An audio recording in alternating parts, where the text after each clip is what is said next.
The following is a live presentation of News Channel Nebraska Sports.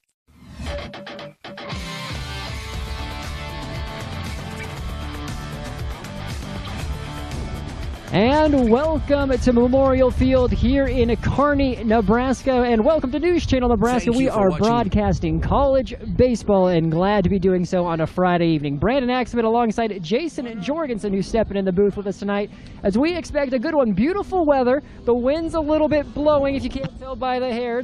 It's kind of all over the place, but it's blowing out to left field, which means we could be seeing a lot of long balls. So UNK coming into this one at 9-22, Northeastern State University 17-22. And Jason, like we were talking about, this is a little bit of a rarity. There's been about 15 away games for the Lopers and about 5 home games. So they're getting to play in front of their home crowd, and we also have a very nice attendance and some nice weather to go along with that as well. Yeah, and as Coach Day alluded to, I mean, they've been on the road so much. They've been road warriors. This is a team that got off to a decent start. They were 7-5, then they had the bye week. They didn't have anybody to play. That really cut their momentum. 17 of UNK's first 21 conference games have been on the road. It's tough to get some momentum going. They're back here at home, as Coach Day says. It's nice to have a homestand. And the other thing that Coach Day was talking about is that wind. He said it's blowing out, but they don't want to change how they approach things at the plate. If you put the bat on the ball, he said, the wind and the contact will take care of the rest. So they're not necessarily swinging for the fences, but the wind is certainly a factor that we'll have to keep our eyes on.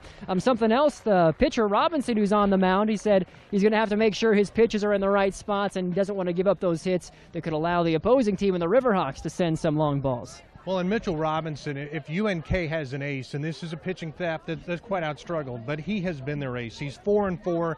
As Coach Day says, he's pitched better than his record. He's a guy that's going to go out there and compete. Even if he doesn't have his best stuff, he's going to battle for this team. Now, you mentioned the wind. If you're a right-handed hitter, you got to love this. There's a blast coming from the south at about 30 miles an hour. It's just 335 down the line here. But as you said, you can't really change your approach. But, boy, if you get one middle in, you're going right down the line tonight. Now some players that might be potentially sending them long. We're going to start off with the Riverhawks, a player you need to know about, and that is Butch Ray, the senior, just recently named the NCBWA Central Regional Player of the Week, and that's because he batted over 500 last week. He went 3 for 4 games knocking in home runs. He's on a 12-game hitting streak, and he was batting .579 over that past week. He's at about .330 for the season, so that's pretty good stats. If it doesn't take a rocket scientist to figure that one out. That's a guy who's in the zone, although when you talk to folks from Northeastern, they say he's been a totally different player on the road. That's good news for UNK. This guy has hit the cover off the ball at home, not quite so successful on the road. And Northeastern is a road team. They're just 4-10. That's another reason why the Lopers have hope that this can be a good series for them this weekend. Now about UNK, it's Dallas Schramm, the junior. He's batting 3-hole here today, and he pretty much leads in every offensive statistical category, a lot like Ray. He's batting .353. He has 3 RBIs, 43 hits, and 20-plus runs, or 12 doubles, rather, overall. So he's leading in all those categories, and Coach Day and the Lopers are going to be looking for something big from him. Well, and he's one of the 3 all-conference players they have back from last year. Teams have tried to pitch around him because the Loper lineup has struggled a little bit. They've been a little inconsistent, but as Coach Day says, Dallas Schramm could walk every time he comes up to the plate, but he says he's got to take some chances. He's got to hit for them to win. We'll see if he can get it going tonight. Well, you can hear the starting lineups being announced. We're just a few minutes away from first pitch, so we'll be back shortly. Glad you're with us on News Channel Nebraska, whether it's in Columbus, Grand Island, Norfolk, or Beatrice. We're pleased to be bringing you UNK Baseball. Don't go anywhere. First pitch coming up next.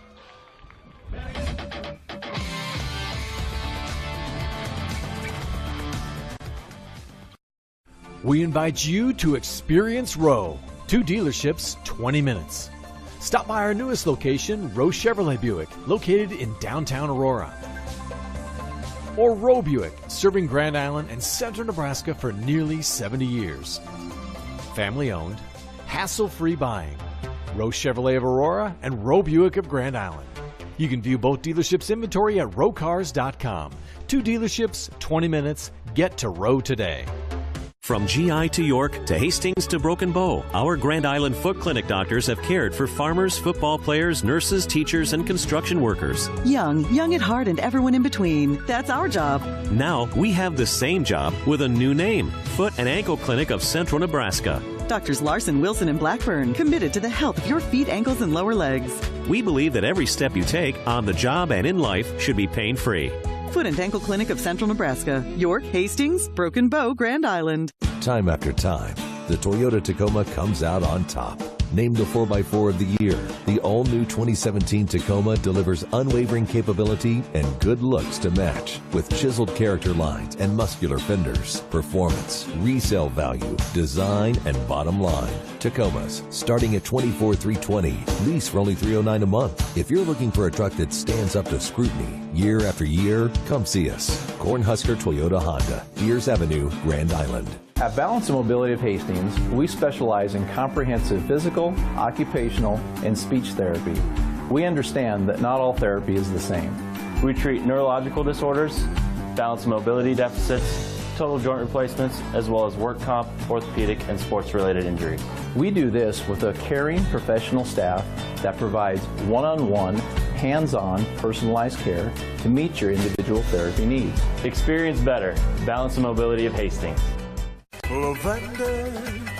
Don't gamble with your car repair. Ask anyone who's had their car serviced by Lavenders in Grand Island. They'll tell you it's a sure thing. We're all in getting you back on the road fast at a price that won't make you go bust. Fast and fair service at a fair price. We're celebrating 20 years in Grand Island. Viva Lavenders. Viva, viva Lavenders. Don't gamble with your car repair.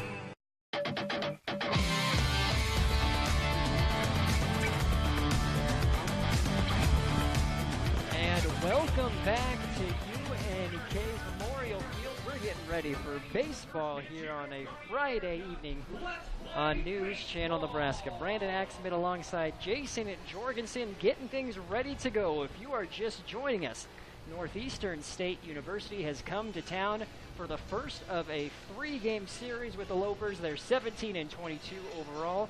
UNK 9-22. And Jason, both these teams coming off very similar results the last time they were in action on April 4th.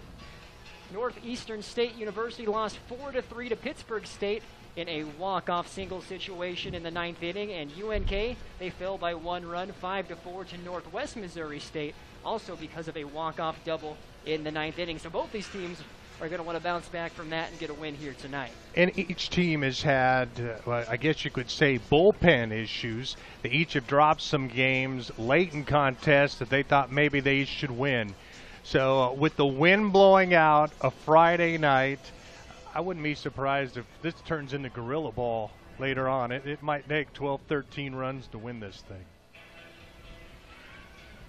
Well, we will certainly see. Mitch Robinson on the mound for UNK. He has 3 pitches, the fastball, the slider, and his best is that changeup. Now, talking to some of the coaching staff, he says he's consistently in the mid to upper 80s, but he did recently hit the 90 mark in terms of speed on that fastball, and he also actually had his 100th career strikeout not too long ago as well. So we talked about it in the pregame. He is the ace for the Lopers, sitting at 4-4.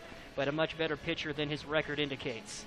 Just need some run support. It doesn't matter how good of a pitcher you are. If your offense does not score behind you, it makes it tough to win. It also puts a lot of pressure on you to go out there to feel that you just have to be perfect every night.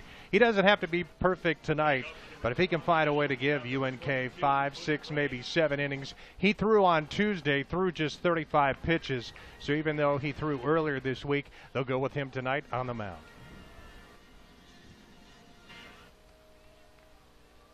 Now leading things off, here's the player we talked about in that pregame, Butch Ray. Has the power that you don't necessarily always see as a leadoff hitter. He can send the ball out of the park. 3 home runs in 4 games last week. And Robinson gets his first pitch in for a ball. 6:01 is officially the time we start things here on this Friday.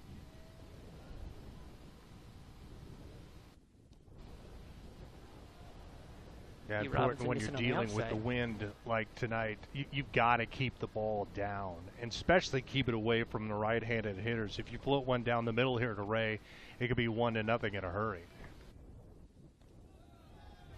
Now that one high, Coach Day was saying crucial to get those first pitch strikes. I mean, you hear coaches say that all the time because that's what you want to do, but especially with that wind, when you hit 3 balls on you and you have a situation where you have to throw a strike, that's exactly what Ray wants. And I'm a little surprised to see him take their 3-0. That was a decent slider that Robinson was able to move over the inner half of the plate. But boy, with a guy who's been tearing it up, surprised Coach Hendrick didn't say, hey man, swing away, see what you can do. Well, he lays off on that one, and Butch Ray goes to first. Leadoff walk being drawn by the Riverhawks. See how aggressive they are on the bases. Throwing out runners has been an issue all year for UNK. They've given up 60 stolen bases. Northeastern, with their first trip here to Carnegie, though they left the plate an early run. Ray staying pretty close to that bag initially as Bryce Davenport is at the plate. That one outside as well, ball 1. Davenport's a .261 hitter, and then this lineup hitting from the left side. You know, he sees some pretty good pitches. He's kind of sandwiched in a pretty nice spot here between himself, Ray, and then he's got Woods lurking.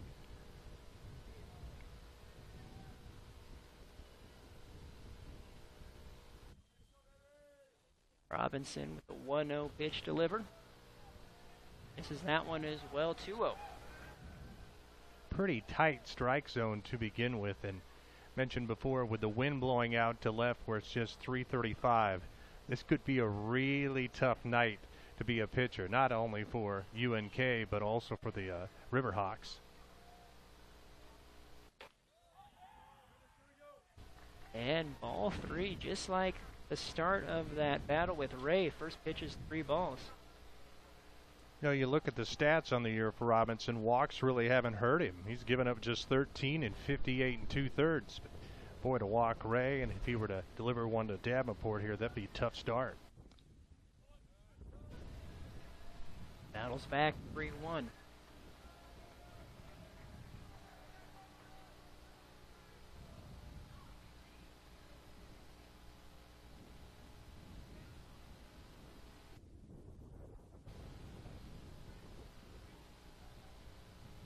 Davenport with that open stance puts the bat on the ball. It goes straight up. And it drops. I didn't want to jinx it, but I was going to say we'll see how the infielders handle it with the wind. And unfortunately for the Lopers, not too well there. And that turned into the Bermuda Triangle. And you and I saw the same thing. Early on, you could tell Mitchell Robinson, he didn't know where it was. Yeah, and Billy Hayes was there, and then first baseman Ty Roseberry comes down the line. And that is very disappointing for UNK because in a 3-0 count there, Davenport had really helped UNK out. Hits one up the elevator shaft, and instead of 1 out and a guy to first, runners first and second now. No down, and the lefty Dakota Woods steps to the plate, playing second base here for the Riverhawks. We'll see what he can do. No down. Good start if you're Northeastern State University.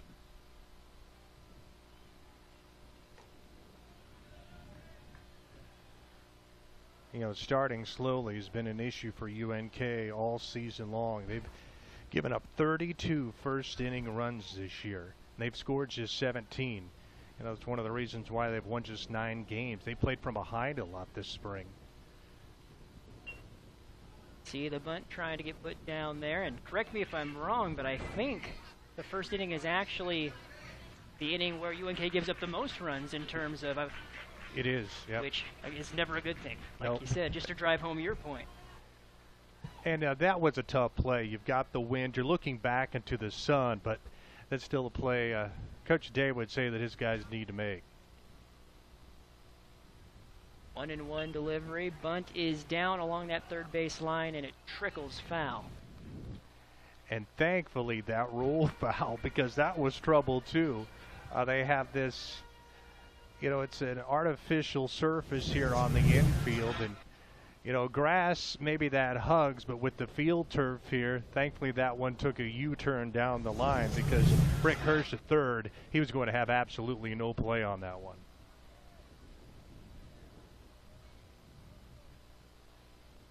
One-two count, no down here at the top of the first. UNK hosting Northeastern State University on News Channel Nebraska as Robinson tries to paint the outside corner. Just misses.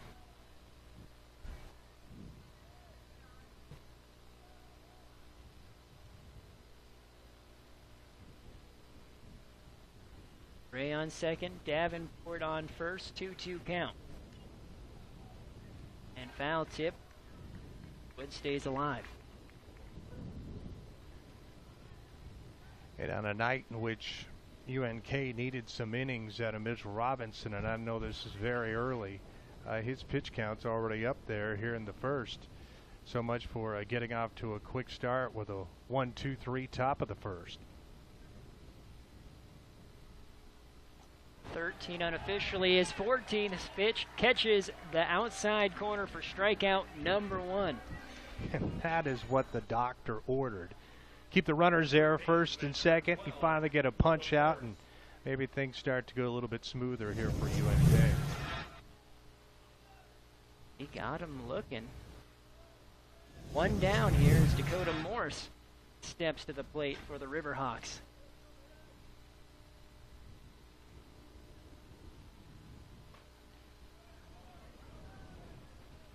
Morse batting .292. And you talk about a good core of guys, there's 4 players on this Riverhawks team with Ray, Morse, Dakota Woods, and Jordan Payne. They've started every game and they've played every game. And when you have that consistency in the lineup, in the batting order, that's something that really can pay dividends for teams. And 4 guys at the top who've all played well. Have a blooper here to right field, and that one drops as well. So bases are going to be loaded here, 1 down in the top of the first. We talked in the open, Brandon, about potentially the wind driving balls out to left. There was an instance in where I think Morrissey was jammed a little bit, gets it up in the breeze, and it knocks it down the right field line before Jacob Richardson could get there. Well, and to it, looking at the players, the initial jump, they thought, well, that's probably going foul. And that normally would be when you don't have that 30-mile-an-hour wind.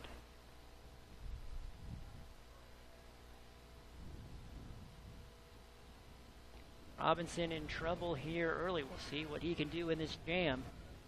First pitch ball.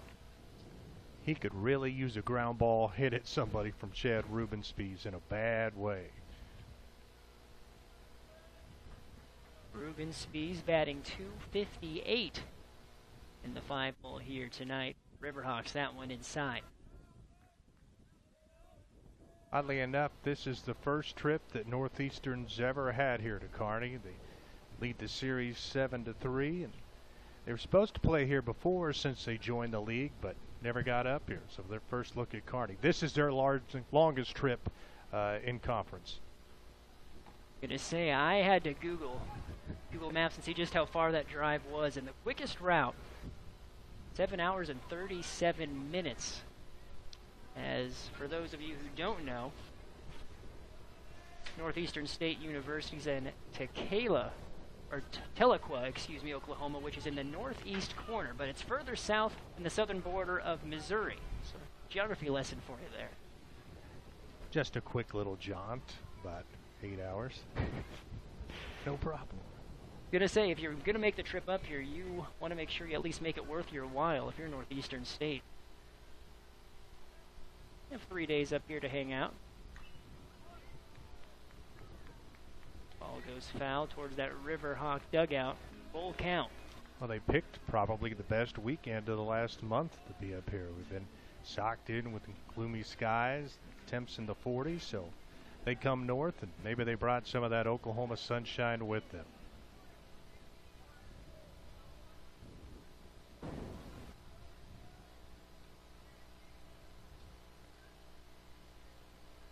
It stands here with the B-hack with a full count, and that one goes just foul.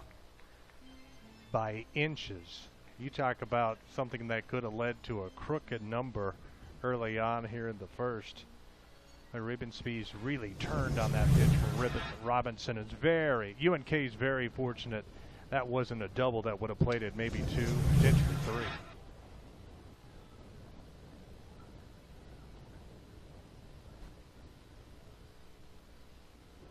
Robinson delivers again, turned on another foul ball, but again that pitch count continuing to climb here in the first.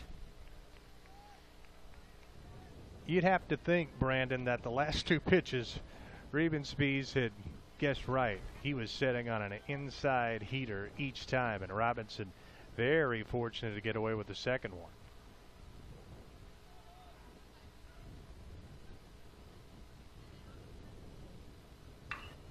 And turned on. That one is deep right field and blasted. A grand slam to open up things in the first inning for Northeastern State. I wondered if for a second maybe the wind would play a part, but there was too much power behind that one from Chad Ruben Spies. Oh my goodness. Just his second home run of the season, but what a time to hit it. And I had mentioned in the 2 previous pitches, it really looked like he was locked in. He was seeing the ball very well from Robinson, and boy, got the 3rd straight pitch and hammers that one to right.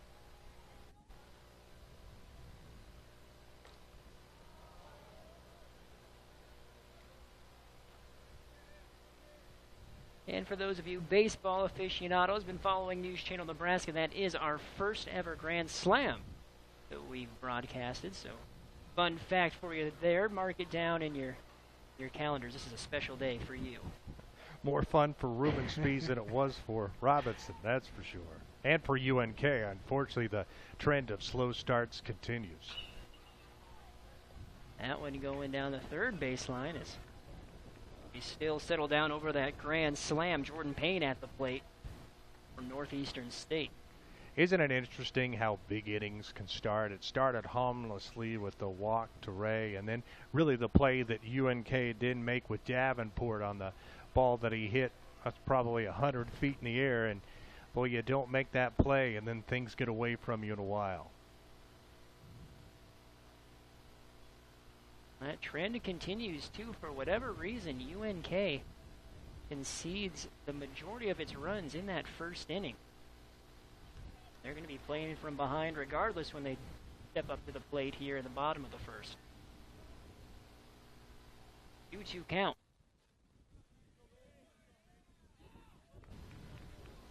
And you had to figure Mitchell Robinson, he knows he's the ace of this staff. Friday night, nice crowd. This is one of the bigger crowds UNK's had this season, and just a handful of home games. You knew he wanted to get off a good start, and just hasn't happened as he's really struggling as he gives up another walk. Payne heads to first, and he is leading in the statistical category of drawing walks. That is his 21st. Good move here by Coach Day. He's done this for a while, very successful coach. Last couple of years, not quite as good for the Lopers when they had that run there, making the NCAA tournament a handful of times. You know, when I talked to him this week, he said even when Mitchell Robinson doesn't have his best stuff, he's a battler, he competes. He'd like to see some of the younger guys on the staff really take that attitude. And I'm sure he's just talking to Robinson right now and say, hey, forget it, the runs have already scored. Just bear down here and just get this thing to the bottom of the first. Certainly about damage control at this point. One down. Just joining us here on News Channel Nebraska, Northeastern State University just hit a grand slam. They lead 4-0 here in the top of the first.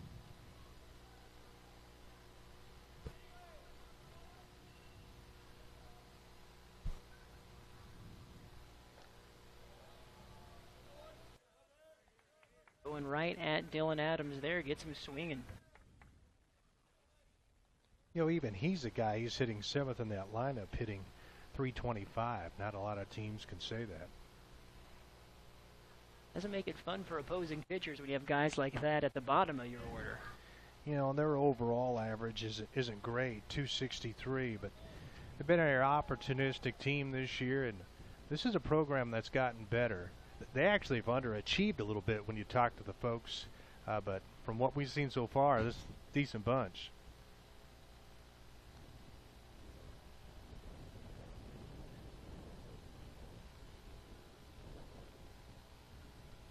Two and one's the count.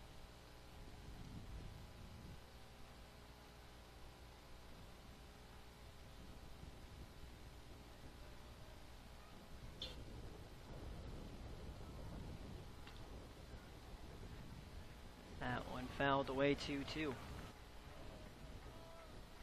And look at the cuts they've had. They're not missing.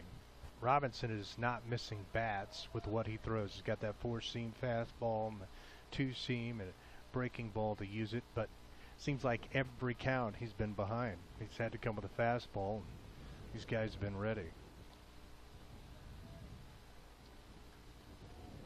That one misses outside. Another full count.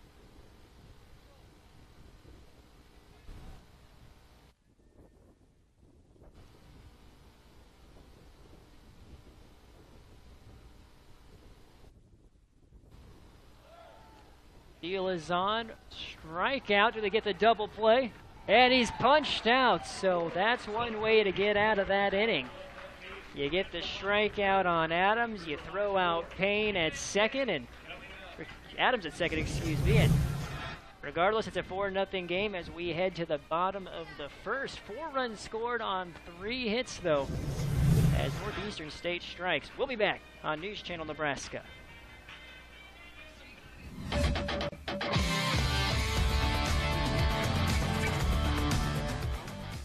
What does it mean to have more heart? Are you more courageous, more committed, more giving? At CHI Health, we believe healthy hearts power rewarding lives. That's why we're redefining the future of heart care, imagining new ways to repair broken hearts and keep healthy ones beating strong. It means marching to a different beat, because this is more than heart care. This is life care. CHI Health. Imagine that. Lavenders. Don't gamble with your car repair. Ask anyone who's had their car serviced by Lavenders in Grand Island. They'll tell you it's a sure thing.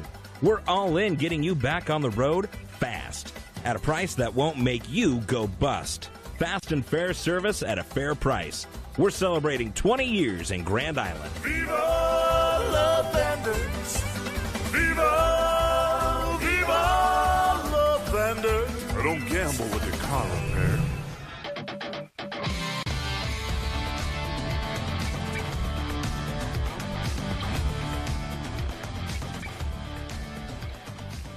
And welcome back to UNK's Memorial Field. The Lopers in an early hole, 4-0. After the top of the first inning, it's time to get the bats going for UNK and answer back. And we'll see what they can do. Brandon Axford alongside Jason Jorgensen. Glad you're with us here on News Channel Nebraska for our inaugural UNK broadcast. And we couldn't have asked for better weather. It's windy, but the sun is shining, and the UNK Lopers are now looking to get the bats going. And it's a whole lot warmer than it's been. And you hope the bats heat up for UNK. That's another issue that's kind of plagued them this year as Jacob Richardson steps in there. This basically the entire lineup they had from last year when they were averaging about 10 runs a game. And this year, for whatever reason, the offense hasn't clicked. They come in averaging just about 5 a game. Neil Hunter on the mound for the Riverhawks. First 2 pitches miss, 2-0 count. He's a big kid that actually started his career Central Arkansas, one of the 3 Division I transfers they have on this team. I'm talking to some of the Northeastern folks. They've been somewhat pleased with him. He's 4-2 with an ERA just a touch under 4. What's hurt him has been high pitch counts, so they like to be him to be a little more economical. They're starting things off with a 3-1. He's one of those guys that'll has the potential to strike out 5 or 6, but maybe only make it into the 5th. Now the 5 pitches we've seen, that fastball right there was the best. Well, he put that one right past Richardson. Full count here. Richardson fouls that one off. That one got pretty close to the parking lot out there. I wondered when we got to the ballpark with that wind, somebody slices one down the left field line, especially foul, just how far it might go. And blows it by Richardson there for strikeout number 1. That was a nice piece of pitching. Fell behind 3-1. He didn't panic. He stayed with his base stuff. And, you know, Richardson had a decent swing there, but he was well behind on that pitch.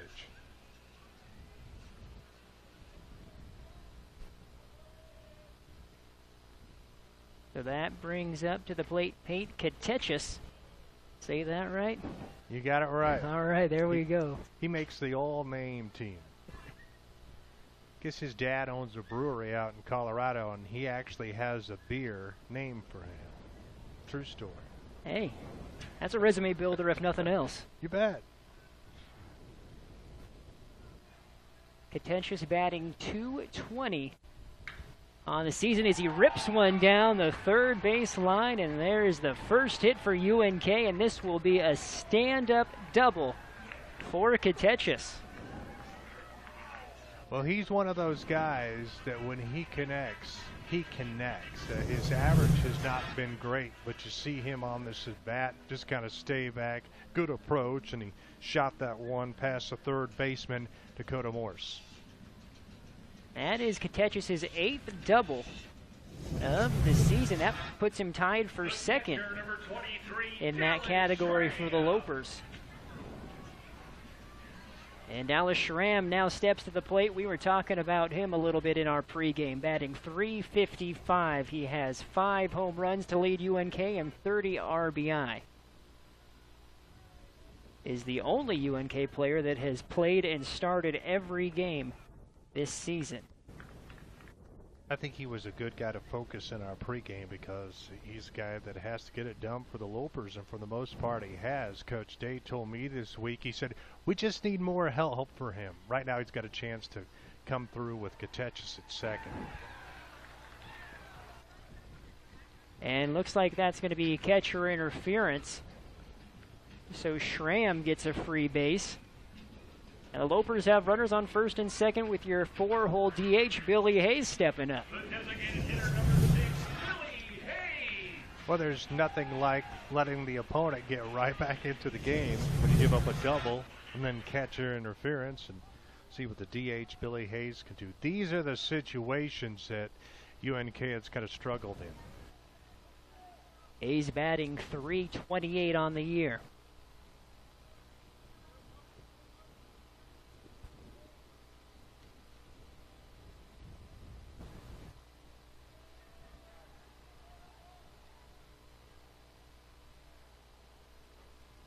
That one well in the dirt. Nice job being blocked there by Rebenspies. We'll see how Neal deals with some early pressure. A lot easier to throw strikes out there when you're not out of the stretch and you don't have base runners lurking.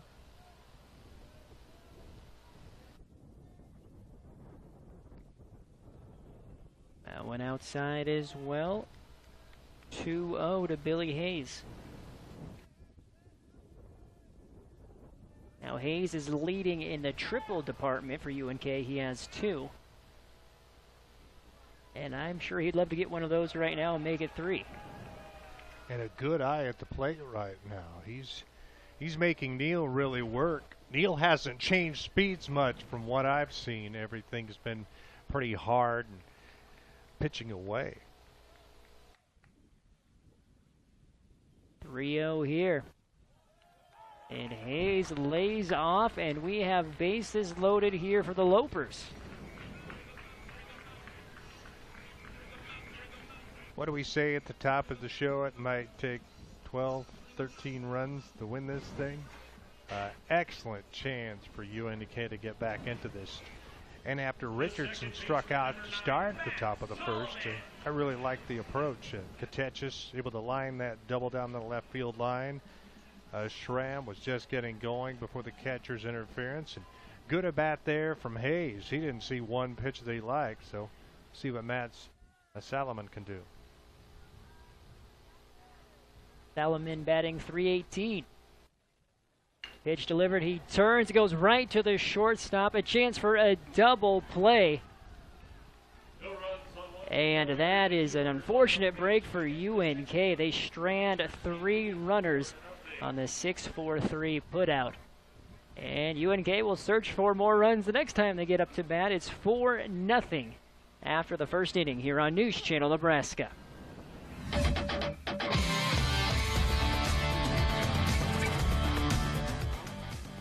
From GI to York to Hastings to Broken Bow, our Grand Island Foot Clinic doctors have cared for farmers, football players, nurses, teachers, and construction workers. Young at heart, and everyone in between. That's our job. Now we have the same job with a new name, Foot and Ankle Clinic of Central Nebraska. Doctors Larson, Wilson, and Blackburn, committed to the health of your feet, ankles, and lower legs. We believe that every step you take on the job and in life should be pain-free.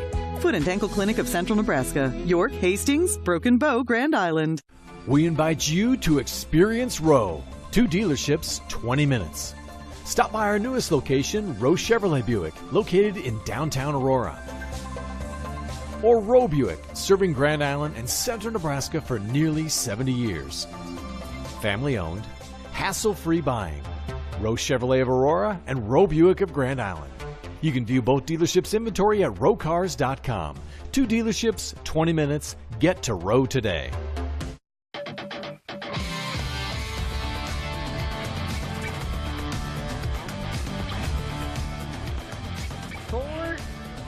Nothing is your score. UNK stranding 3 runners. Solomon hitting into that 6-4-3 double play to end things, and that was a big opportunity missed by the Lopers, and they'll see what they can do the next time at bat, but that's the game of baseball.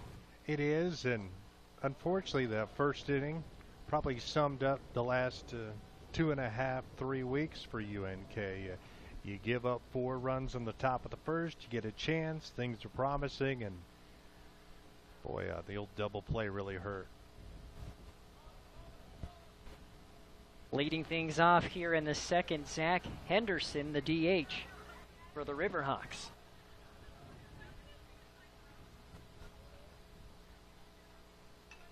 Turns on that one, it's high, and there's the wind blowing. And that one is gone as well. The Riverhawks with their second long ball of the afternoon. It's 5-0, Northeastern State University. And both of those have been no doubters. As you see on the replay, not only did that clear the wall, that ball may still be rolling down the hill here at Kearney. It's 396 to left center, 335 down the line. About 370 to the fence there, and well, you get one in the breeze tonight. He got a fastball down the middle and pounded it against Robinson. That is Henderson's 3rd homer of the 2017 campaign, and he's saying, hey, Coach Jake Hendricks, keep putting me in that DH spot and I'll make you look good.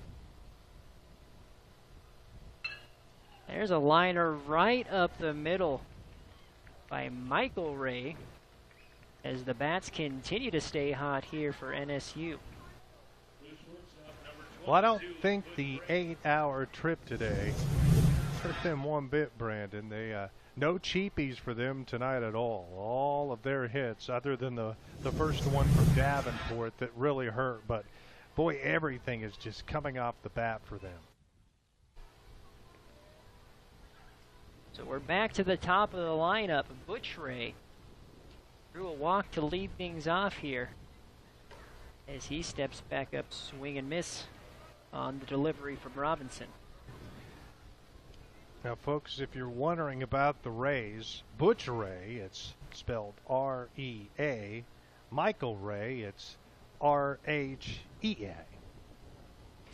Sounds the same, no relation. Nope.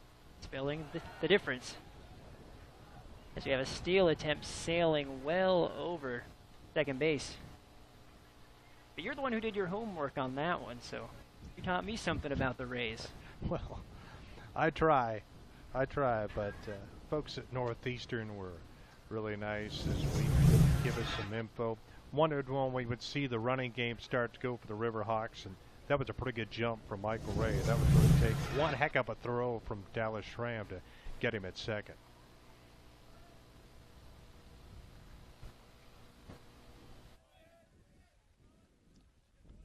And breaking ball misses there, 2-1.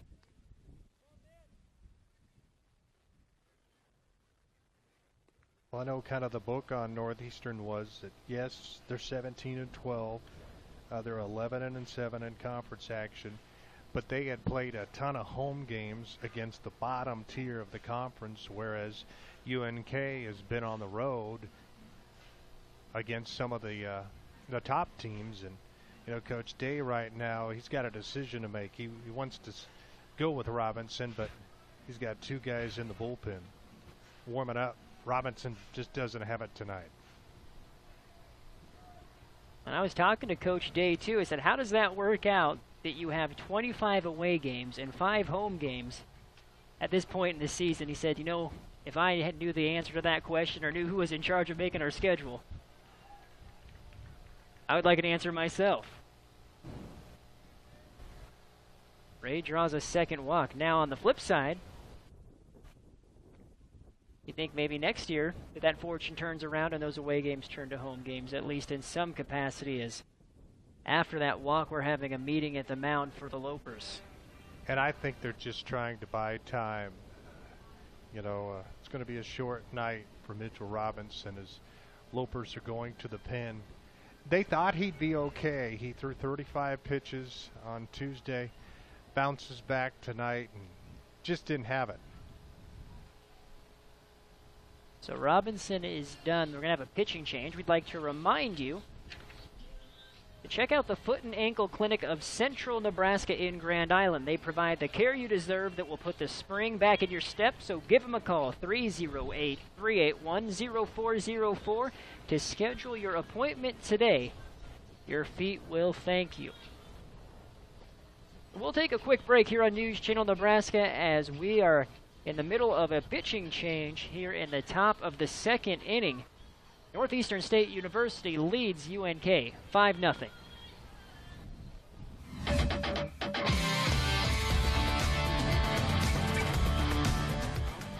From day trips to vacations of a lifetime, choose the home of a happy traveler, First Holiday Tour and Travel. Planning a trip with First Holiday can save you time, money, and frustration with the best deals, impeccable service, and over 50 years of travel planning experience. An amazing job doing everything to make our family vacation easy and stress-free. Sure makes traveling more relaxing when arrangements are made for you. We had a great trip. Thank you. First Holiday Tour and Travel, located in Grand Island, bringing you the world. We invite you to experience Rowe. 2 dealerships, 20 minutes. Stop by our newest location, Rowe Chevrolet Buick, located in downtown Aurora. Or Rowe Buick, serving Grand Island and central Nebraska for nearly 70 years. Family owned, hassle-free buying. Rowe Chevrolet of Aurora and Rowe Buick of Grand Island. You can view both dealerships' inventory at rowecars.com. 2 dealerships, 20 minutes. Get to Rowe today. We've got our heads in the game, our minds in the classroom, our hands in the community, and our feet ready for the world. We're a part of the NCAA Division II experience, using our skills at our universities and in our communities. I chose the MIAA. I chose the MIAA. MIAA, the spirit of our communities.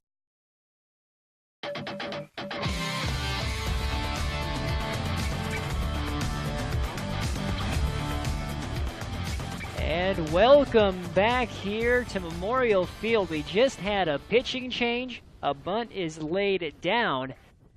And the throwing error to third will bring home 2 more Riverhawks here in the top of the second inning. Brandon Axman alongside Jason Jorgensen. You get another look at it here. Mitch Robinson is done after 1 inning, so Sean Laughlin rather comes in.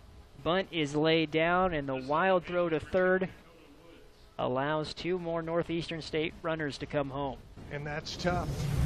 Opposing team wants to give you an out, and you're unable to handle that. And boy, Sean Laughlin comes in at a tough spot here. Just an inning tonight, as you alluded to, for Mitchell Robinson, one of his toughest outings of the year. He goes just an inning, gave up 5 hits, 2 home runs, hit by a pitch, a walk, and he just was not missing bats. And so then those runners who did come around, Michael Ray and Butch Ray, you have Bryce Davenport now on second because of the air, and Dakota Woods at the plate.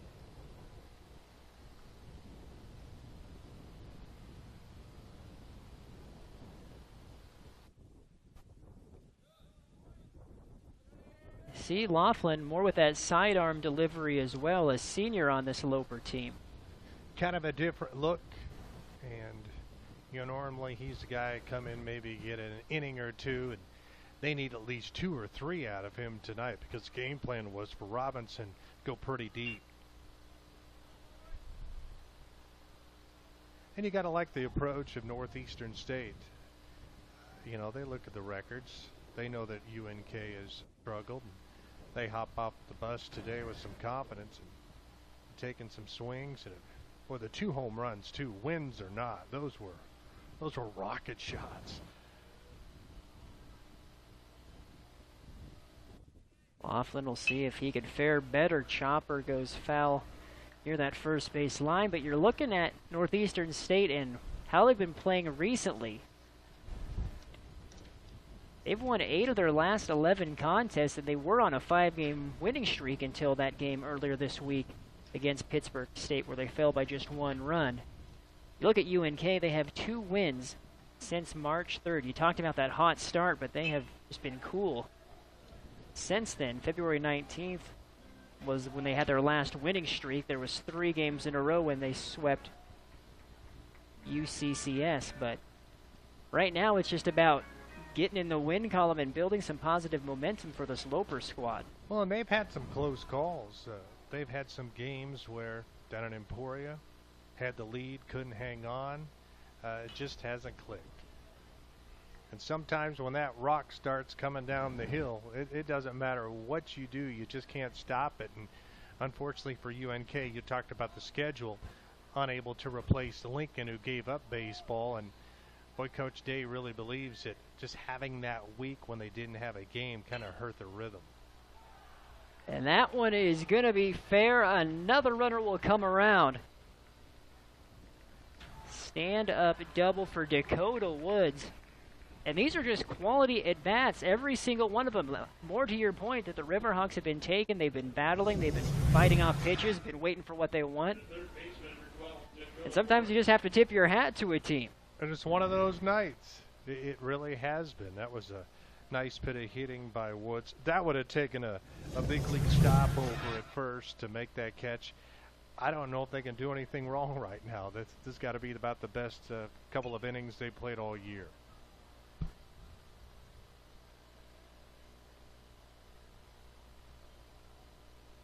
So Dakota Morse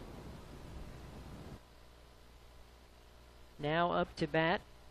No down here in the top of the second. 8-0. NSU lead.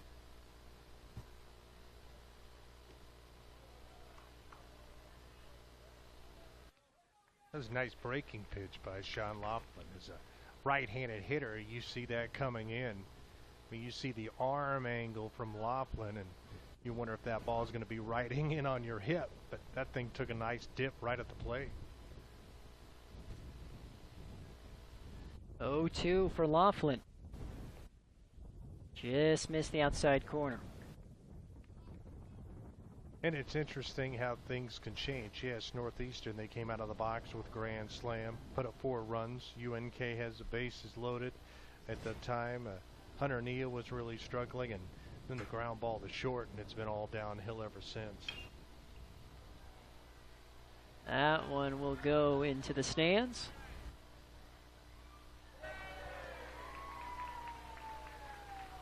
And a nice grab by a fan on the bounce. And this promotion tonight to get folks to the ballpark has done fairly well. Nice night to come out and see some baseball. Of course, you would hope things would be going a little bit better for the Lopers right now, but maybe they can turn around. So 2-2, and Laughlin just trying to get this runner out here. Runner on second, excuse me. Is Morris at the plate. And this one popped up. Was going to say could be trouble, but nicely handled there by the first baseman, Roseberry. You know, he's fighting the sun. He's fighting the wind. Not a whole lot has gone right for the Lopers tonight. Or if there was ever an instance where UNK needed an out, they needed Roseberry to make that catch over there. Now Riebenspees steps back up to the plate. If you missed the first inning, he was the one who jacked the grand slam clear over the right field fence. See how Laughlin approaches him here.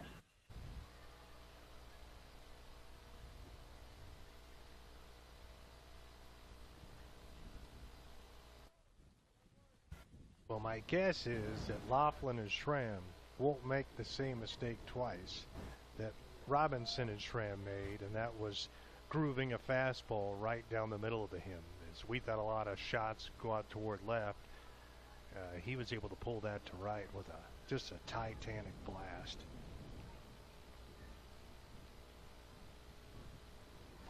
And you see Laughlin says, I'm going to paint that outside corner. If I walk you, I walk you. Look away, look away, look away if you're Riebenspees. And he's probably not going to get anything hard right now. Looks like they'll try to keep him out in front with the off-speed stuff. 3-1 now to Riebenspees. And just look at him. He looks like a guy going to hit fifth in your lineup.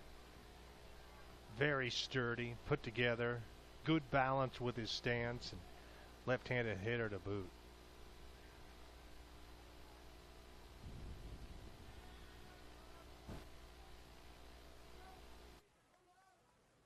I'm going to say we don't have official heights and weights up here, but I would venture to say a solid 230. Or no, do you have those over there? Look at you. 6'2", 215. 215. So you weren't too far off. Gave him 15 extra pounds.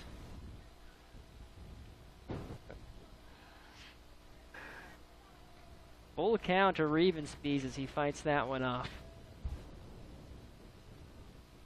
Well, he put all 215 pounds into that last home run. No doubt about it.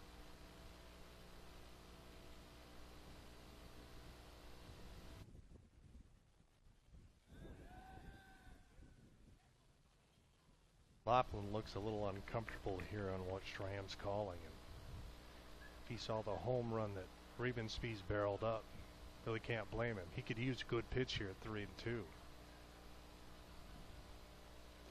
And how about that for a good pitch? He gets him swinging. It gets him to chase.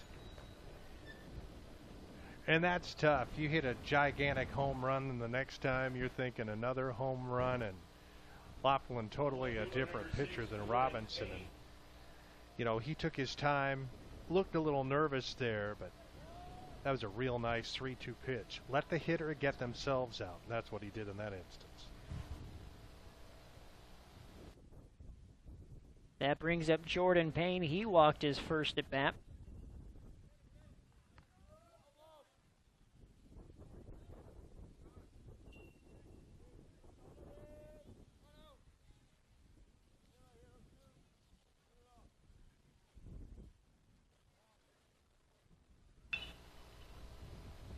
That one will go foul.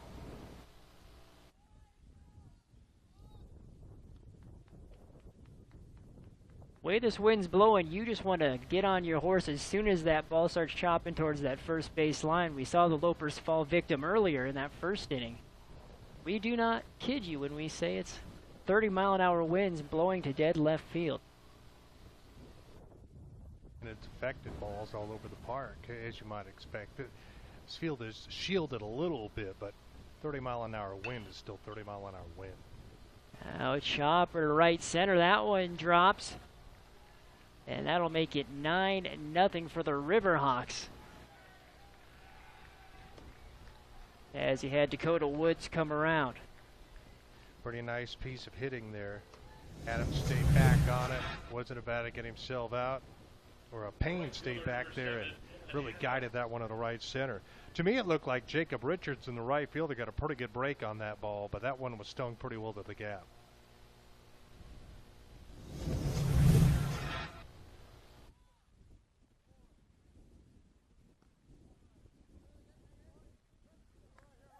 Dylan Adams at the plate. He struck out for the 3rd out of the 1st inning. As Riverhawks gone all the way through the batting order here in the 2nd.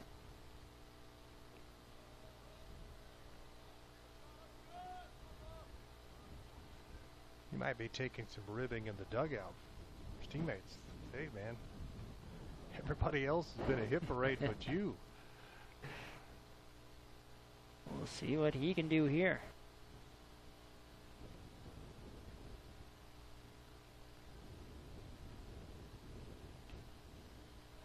Fouled away 2-1.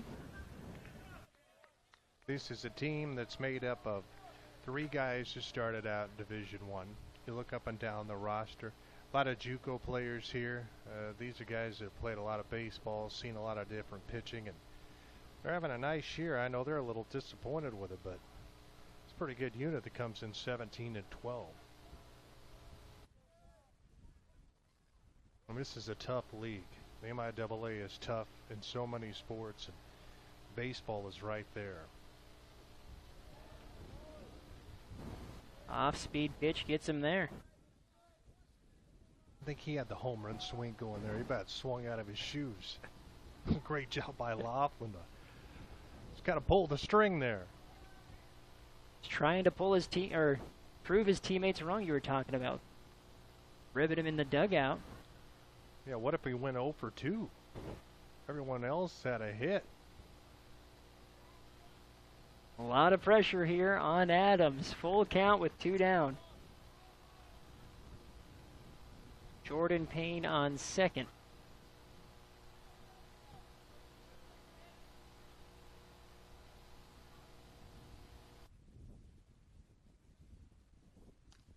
And he goes down swinging. Second strikeout for Adams. As there's 5 runs, 3 hits, 1 error, runner left on base here in the top of the 2nd. 9-0 rather after the top of the 2nd. We'll be back here on News Channel Nebraska.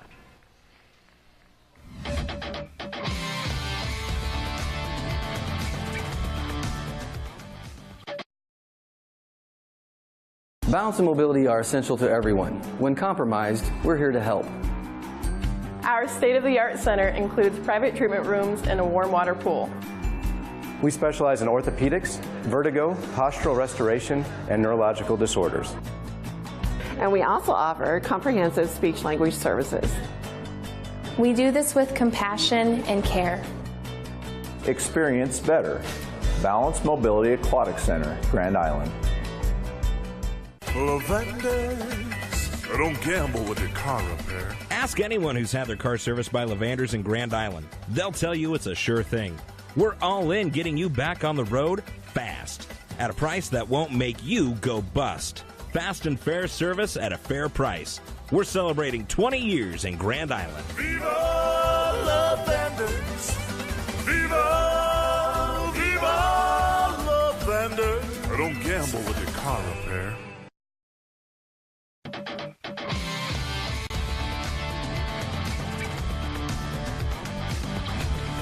And welcome back. Bottom of the 2nd inning here on News Channel Nebraska. UNK trailing Northeastern State University 9-0. Brandon Axman alongside Jason Jorgensen. Glad you're with us and spending your Friday evening on News Channel Nebraska. We're glad to be here broadcasting our first UNK game as we have a shot to dead center field, and the Lopers are on the board. Easton Edmond, 400 plus to dead center. Well, he's been standing in center field for about the last hour. Your team's down 9-0. Why not? Step up there. First offering from Neal. And that was a bomb unloaded by the native of Lincoln. Fourth time Edmond has gone yard here this season. 9-1. Well, and there could be a chance for UNK to battle back in this one. Hunter Neal was in trouble in the first. Seems like that was about 40 minutes ago. And he wasn't exactly looking like Nolan Ryan in the first, but he got the ground ball to short to get out of it with the 6-4-3 double play, and real nice job there by Easton Edmond. And now Ty Roseberry steps to the plate, a freshman, and he goes opposite field between the first baseman and the second baseman. Been a lot of good players over the years from Kearney to help out UNK, and they're really excited about Roseberry. He's kind of split some time at first base. Gets the start tonight. Good approach to go the other way to shoot it between first and second. Back-to-back hits for the Lopers. Coaching staff very excited about Roseberry, like you mentioned, pretty much rotating him every other contest, getting the youngster some PT. They expect some big things from him moving forward, the sophomore, junior, senior as well.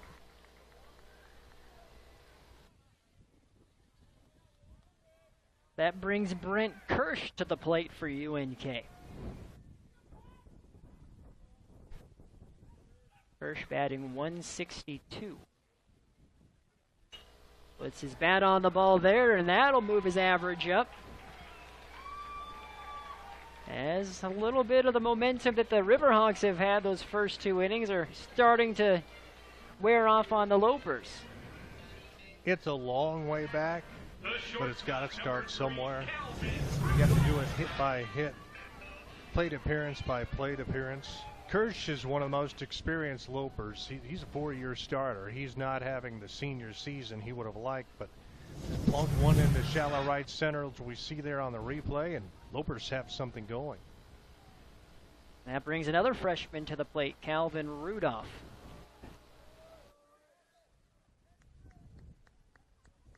He's been getting a lot of playing time his freshman year. 22 games played, 16 starts, and he's batting .267.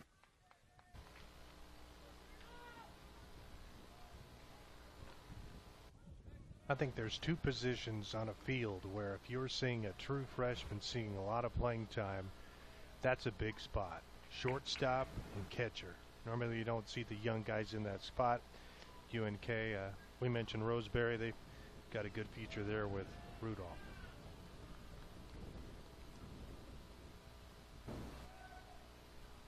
Also, we haven't mentioned, how about the kind of throwback uniforms for Nebraska Kearney tonight? That's kind of a mid-1980s Kansas City Royals look. With the baby blues. I'm gonna say, you never can go wrong with the baby blue, no matter what you're doing. That's my philosophy in life. I would agree with you 100%. You know, North Carolina, they just won that basketball championship, so don't know how wearing the same color translates from the court to the ball diamond, but they have that going for them too in whatever capacity they choose to apply that. Royals in action today against Houston. I don't know if they changed up their uniforms, but they might want to burn the ones they wore in Minneapolis this week being swept. And you see Rudolph getting rung up on the payoff pitch. He thought he should be heading to first. That could turn out to be a huge pitch in this second inning. UNK already with one run on the home run. You got runners at first and second. Hunter Neal really struggling. Boy, pinpoint laser shot there when he needed one. We've gone through the order once for UNK. Back to the top with Jacob Richardson. He struck out his first at bat.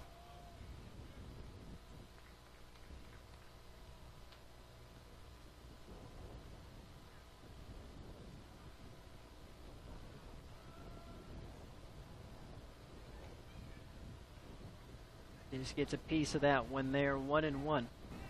Neal started this game primarily throwing hard stuff and got himself in some trouble. Looks like here in the second with a big lead, he can just relax and fire strikes. And looks like he's been working on the breaking ball a little bit more.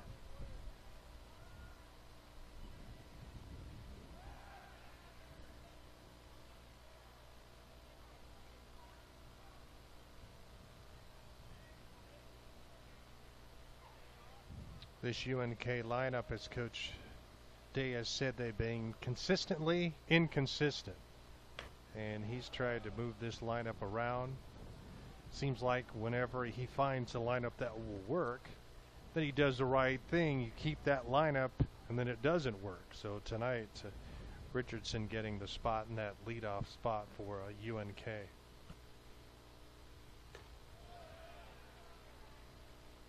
Well, he's got a 3-1 count here. You're looking for base runners if you're at the Lopers. With Neal struggling a little bit, I'd be surprised if Richardson swings. And he went for it.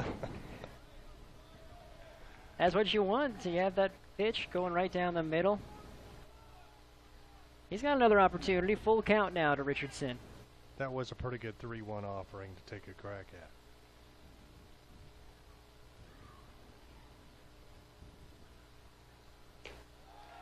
And he draws the walk, so bases loaded for the second time for UNK, and they're going to hope for a better result. As the first inning, it was a 6-4-3 double play with bases loaded that ended things. If we remember from last inning, though, Katechis, that was a solid double that he had down the left field line. It looked like he saw the ball coming out of Neal's right hand pretty well. Hopefully can duplicate that swing right now.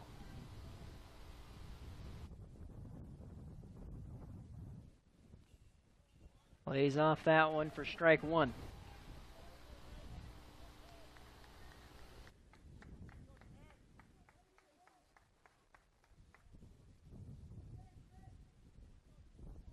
Tetris batting .220 entering this contest. Like you mentioned, he had that leadoff double.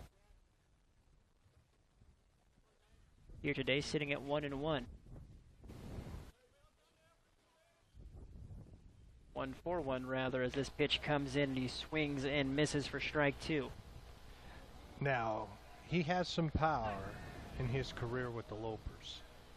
If he were to connect here, get one up on that jet stream, this becomes a whole different game in a hurry.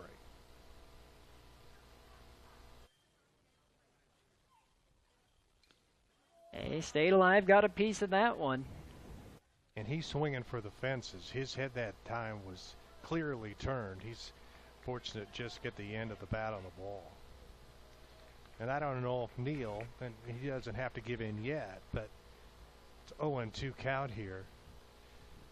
We'll see if he keeps things off speed to Katechis.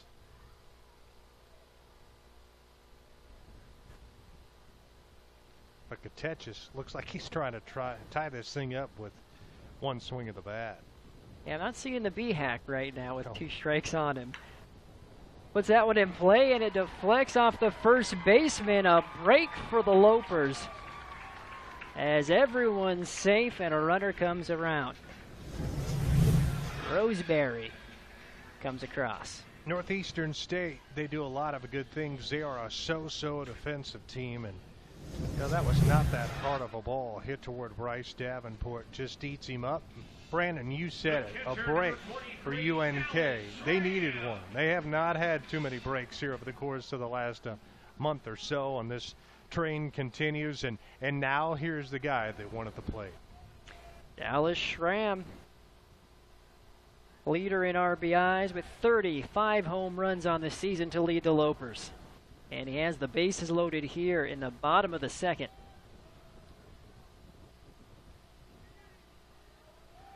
And on a night like tonight with the wind blowing out, you're probably never out of it. It's still going to be a big hill for UNK, but Lopers doing a nice job here in the second, try to get back into it. Schramm turned on that one, and he clears the field fence, and the Lopers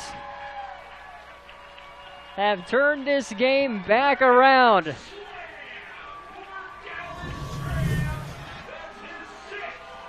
A no-doubter to left center field. Just mentioned about how Katechis had the kind of power to turn this thing around. Big error by Northeastern brings Schramm to the plate. Hunter Neal, his location has not been great, especially with his fastball. Boy, he threw one over the plate there, and Dallas Schramm delivered. The designated hitter number 6, Billy Hayes. And that hill got a lot less steep for UNK. 9-6 now. One down in the bottom of the second. You didn't have any other plans tonight, did you, Brandon? Being a young man and all. None because, whatsoever. We're going to be here a while. Planning on camping out. I was hoping for extra innings. Well, they might meet midnight before we get through 9. Gonna say we're an hour in. We're not even through the second inning yet. But a wise man once said there could be a lot of runs scored this game. I think that might have been the person in the booth that's not me. Well, it just goes to show wind blowing out. This is not a huge field, decent sized. And it's home run derby now. Back-to-back jacks for UNK. The third home run in the inning. Billy Hayes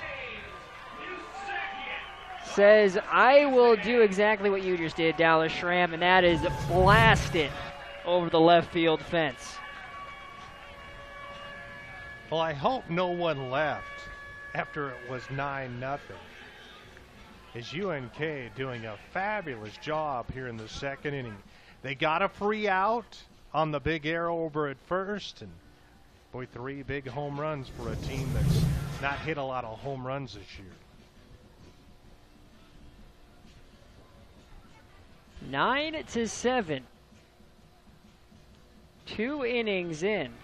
If you like offense, you're in the right place for a baseball game here on News Channel Nebraska. The Lopers putting up all 7 runs here in the bottom of the second. 3 home runs so far as Matt Solomon steps to the plate.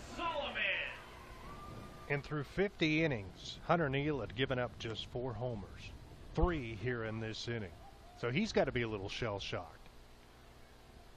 You know, you get a big lead. They always say, hey, just throw strikes. Don't put anybody on. Let the defense work behind you. Well, for Neal, he's throwing strikes, and they're leaving the yard.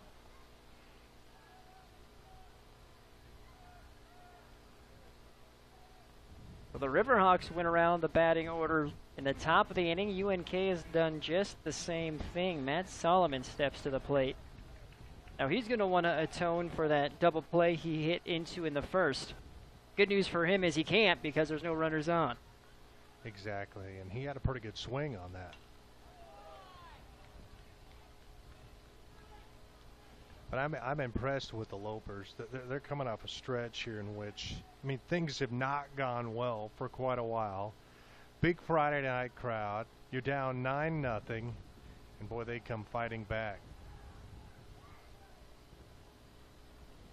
And this is an offense that, you know, last year scored 10 runs a game. Hasn't clicked, you know, consistently as much as they would have liked this year, but I think this inning has shown, wind or not, there's some power there in those bats.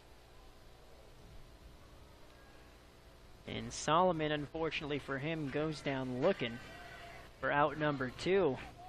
But we're back to Easton Edmond, who started off this whole party with a solo shot. The center fielder, number 12, Easton Edmond. Last time he jumped all over first offering fastball.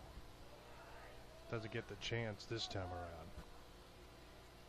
I think maybe Neal wanted to move him off the plate just a little bit.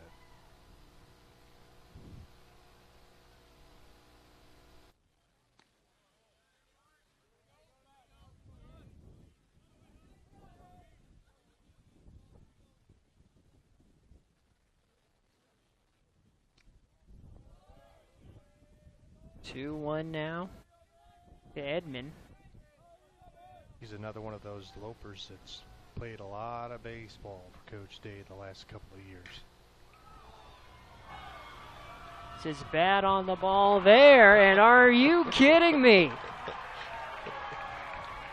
Easton Edmond, his second solo shot here in the second inning alone, and the fourth UNK jack in the bottom of the second.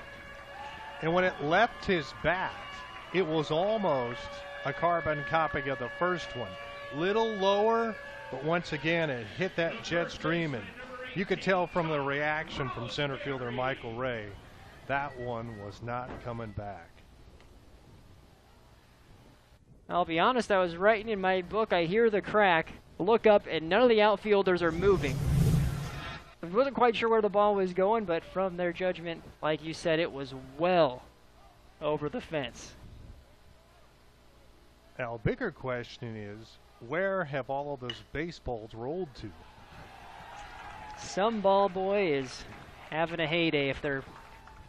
Or if someone's coming up the park, walking their dog at the bottom of the hill. Look at about 5 or 6 baseballs rolling around there by the sewer. That's probably where they've all collected.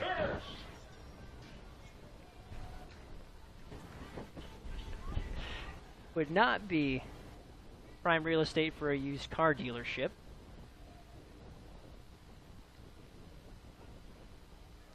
Producer Aaron Trout suspects that maybe that could be the case. It's good that when they built this field, they didn't put the parking lot behind center field.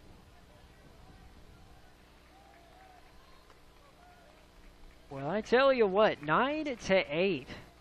9-0 entering this second inning, bottom of the second inning rather, and now UNK as a chopper goes to center field for out number 3, but 8 runs, 7 hits, 1 error, and 1 runner left on base. UNK has came back and made this a 1-run ball game. It's 9-8. We'll be back with the top of the third on News Channel Nebraska.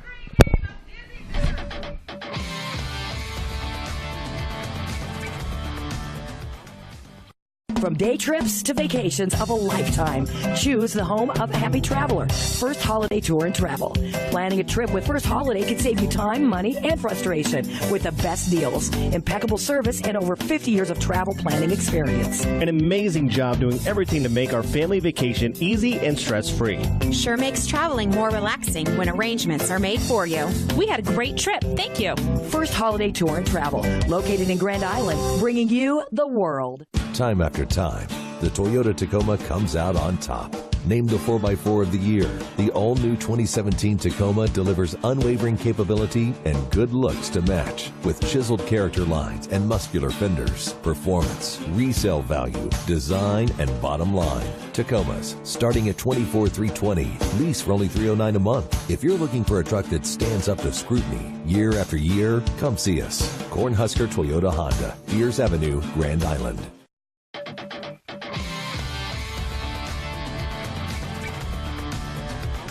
And welcome back to UNK's Memorial Field here on News Channel Nebraska. If you're just tuning in, you've missed a lot of action. We're just 2 minutes in.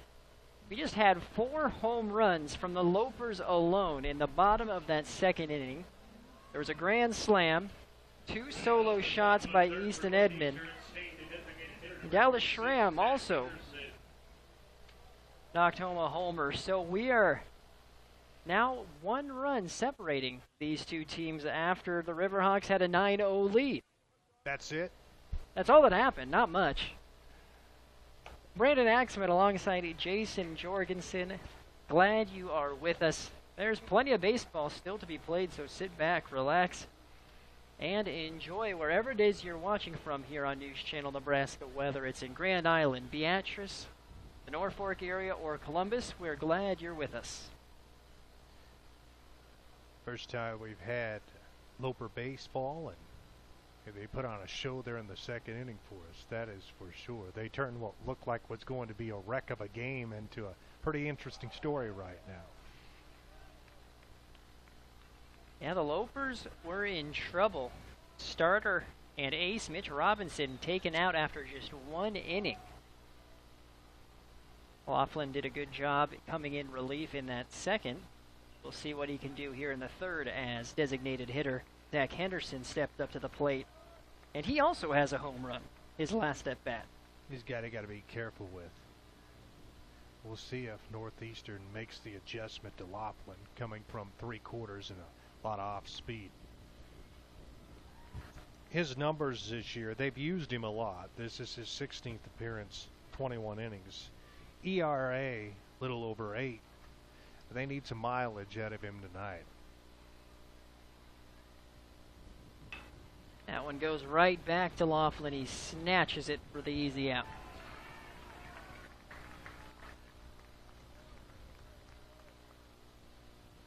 The center fielder, number 4, Michael Ray. Total different approach for Laughlin right now. Whereas Robinson was getting beat with his fastball against these guys, Laughlin has, kept things around the plate. He's not going to blow past anybody, but he had Henderson's timing there all out of whack.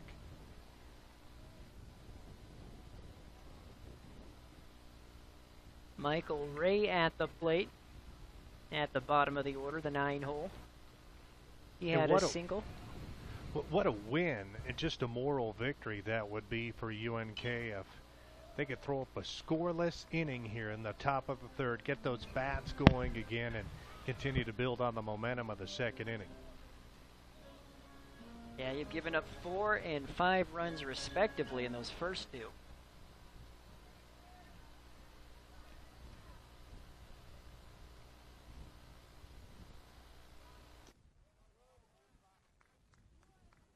That one outside for the 1-2. And I think if you're Dame Day and your pitching staff right now, you're just taking this thing pitch by pitch, inning by inning. Who knows how many runs it might take to actually win this thing. The easy 4-3 put out. Matt Solomon handling that. I don't know if he could have had a truer hop on that. Had to move about 6 inches to his right, playing off the artificial turfus. Bounces right to him, and a pretty solid throw over there to Roseberry. Top of the order once more, Butch Ray. He's drawn 2 walks his first 2 at bat. Wonder if that mustache has something to do with superstition. You know how those baseball players are. Hey, with the way he's been swinging it, there's no way it's coming off. You got a 13-game hitting streak. Everything stays the same. Who knows when the last time is? He might have changed his socks. And we'll leave it there. You missed our pregame. He is the NCBWA Central Regional Hitter, or Region Hitter of the Week. He went .579 average, batting 11 for 19 over that stretch. 8 runs scored, 10 RBI, and 3 homers in 4 games. Again, he's batting leadoff. And ironically, of all the damage done tonight, he really hasn't been part of it. Just a couple of walks. 3-1 count for Ray.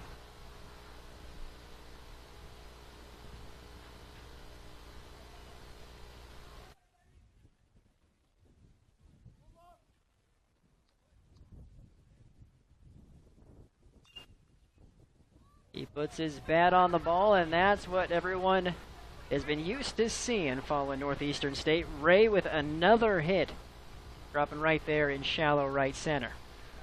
When you're on a roll and you've got the groove going like he does, those are the type of hits you end up with. Not a bad batch at all from Laughlin.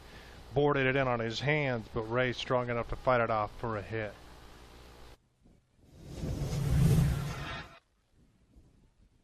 Bryce Davenport steps up to the plate. He's reached base twice. Now he had that pop-up to start things off that UNK couldn't handle, so he reached by way of air. Last inning, he laid down the bunt where there was a throwing error, and he advanced to second. So doing a good job getting on base and putting his bat on the ball. Yeah, good action out of the number 2 hitter.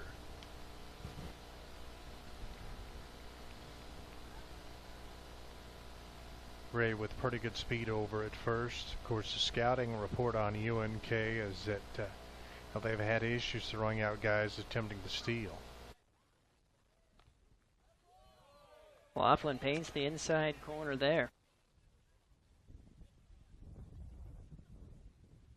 Seen 2 steal attempts today by the Riverhawks. One successful, one actually. There was a throw out on a strikeout. That's how UNK got out of that first inning. That seemed like a real blessing at the time. You didn't really think strike him out, throw him out, double play would occur, but I mean, Robinson was really struggling at that point.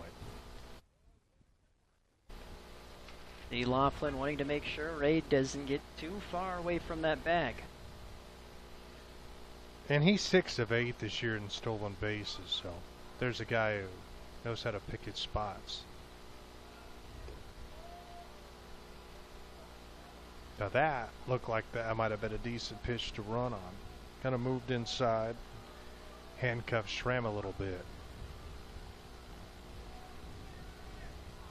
You mentioned too a lot of the off speed as well coming from Laughlin, giving that little bit of split-second extra time to steal a base. 3-1. Be interesting to see from that vantage point for Ray and Laughlin how he's coming out of the stretch. That might not be the easiest move home to kind of read. Not that he's shown us a great pickoff move. Kind of lobbing it over there. Most guys have one pickoff move and then a really good pickoff move. If Laughlin has the second, he saved it to this point. Might just be keeping that in his back pocket for when he really needs it.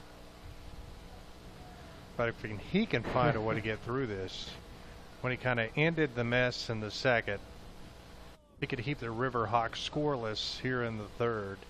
He will have done himself and his team a real service on a night that looks like it could get a little while before it gets over. Yeah, the teams are definitely on pace to exceed your 13-11 score line 2 innings in. That's true. The over-under tonight has probably been moved a little bit higher. Put it at 35, I think is a safe guess right about now. We're at 17. So I guess if they stayed on pace, we would definitely exceed that as well. We're expecting things to slow down. It's pretty tough to keep up with this pace for either team, but you never know. Chopper to third base, and that is out number 3.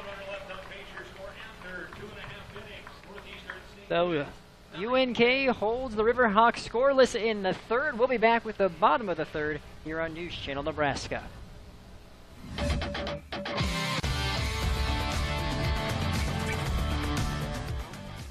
We invite you to experience Rowe. 2 dealerships, 20 minutes. Stop by our newest location, Rowe Chevrolet Buick, located in downtown Aurora. Or Rowe Buick, serving Grand Island and central Nebraska for nearly 70 years. Family owned, hassle-free buying. Rowe Chevrolet of Aurora and Rowe Buick of Grand Island. You can view both dealerships' inventory at rowcars.com. 2 dealerships, 20 minutes. Get to Rowe today. Lavenders. Don't gamble with your car repair. Ask anyone who's had their car serviced by Lavenders in Grand Island. They'll tell you it's a sure thing. We're all in getting you back on the road fast at a price that won't make you go bust. Fast and fair service at a fair price. We're celebrating 20 years in Grand Island. Viva Lavenders. Viva, viva Lavenders. Don't gamble with your car repair.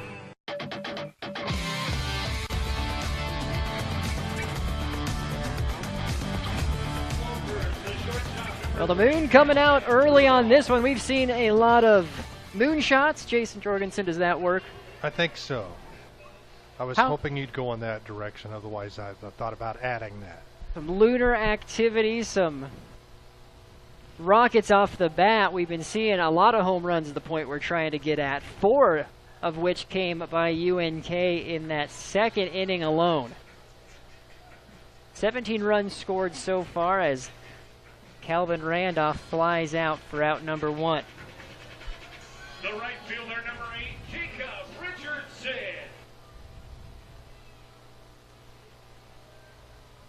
But if you're Coach Damon Day, you could not be more happy. Just the fact that you're into this ball game. It's 9-0 after the top of the second. You have to be wondering, how bad is this really going to get? And then the bats just go ablaze for the Lopers in that second inning. And it's a new ball game. He's got to like how his team has fought back. They're down 1. They found a way to get to Northeastern starter Hunter Neal. And how about the relief performance so far from Sean Laughlin? He's not been overpowering, but he's been effective, and he just puts up a scoreless top of the 3rd. Richardson struck out in the first inning, walked in the second before coming around. 0 for 1 today. And you saw him go down there as well. So Pate Katecha steps up to the plate. And you got to give some credit to Hunter Neal right now. You know, he had really been knocked around last inning, and he's kind of settled in. Trying to follow Laughlin's lead with his good top of the inning that he had. That's strike number 2 to Katechis.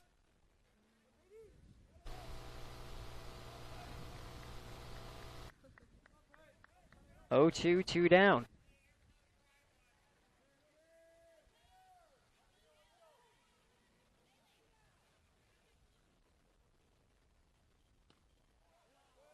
That one just missing the outside corner. You know, you think back to last inning, it was the air on the ground ball that Katechis had at first that really kind of opened it up.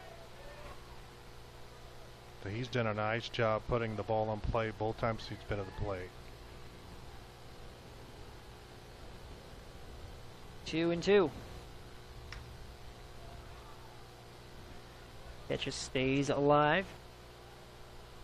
And we should let folks know next inning we're going to talk with UNK Athletic Director Paul Plinsky. Get his thoughts on things. Maybe he can let us know what the final score will be tonight. I'd be curious to see what his over-under is. As we are glad to be here at UNK, and we'll be talking to Paul, getting his headset all ready to go at this half-inning break.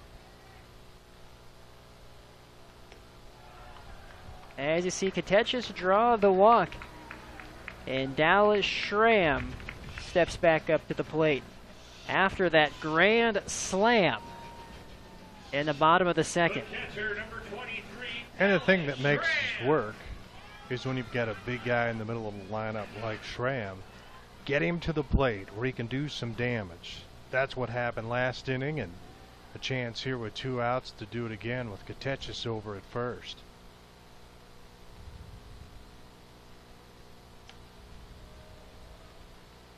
And you know that Neal remembers what he served up last time to Schramm and how far it went.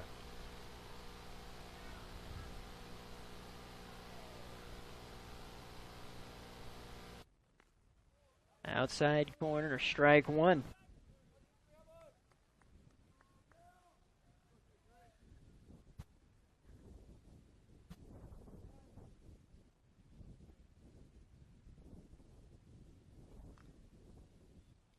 That one was inside. There was a chance for Schramm to turn on that one, but he caught it on the inside handle. Little bit timing off. Neal kind of, it's not that it was a changeup and not that he varies speeds a ton, but just took a little something off to get Schramm out in front.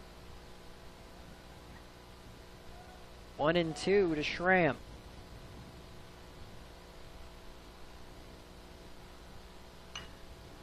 And that one is to dead center, back at the warning track, and Schramm, his second homer of the night, and UNK takes a 10-9 lead.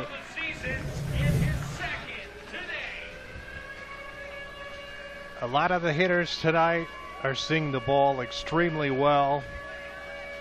You get good metal on it. You get it up into the atmosphere tonight. Let the wind take over. And, boy, 2 shots to dead center field for Dallas Schramm.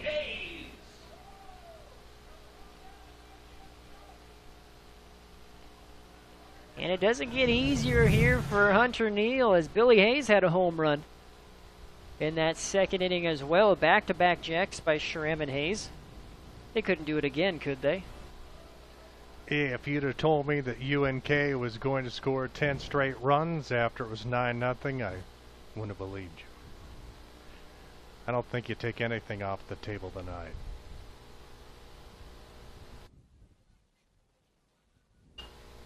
That one fouled back, 2-1.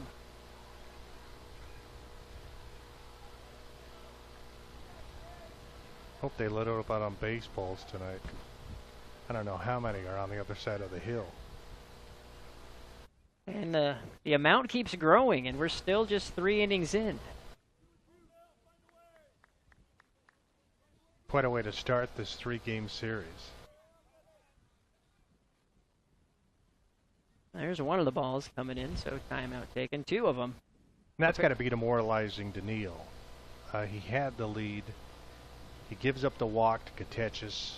Then he has to deal with Schramm and gives up another 2-run homer. And he'll get out of the inning on that comebacker, but not before the damage is done.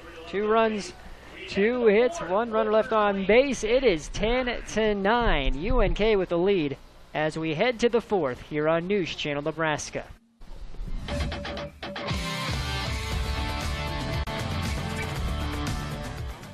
From GI to York to Hastings to Broken Bow, our Grand Island Foot Clinic doctors have cared for farmers, football players, nurses, teachers, and construction workers. Young at heart, and everyone in between. That's our job. Now we have the same job with a new name, Foot and Ankle Clinic of Central Nebraska. Doctors Larson, Wilson, and Blackburn, committed to the health of your feet, ankles, and lower legs. We believe that every step you take on the job and in life should be pain-free. Foot and Ankle Clinic of Central Nebraska. York, Hastings, Broken Bow, Grand Island. We've got our heads in the game, our minds in the classroom, our hands in the community, and our feet ready for the world. We're a part of the NCAA Division II experience. Using our skills at our universities and in our communities. I chose the MIAA. I chose the MIAA. MIAA, the spirit of our communities.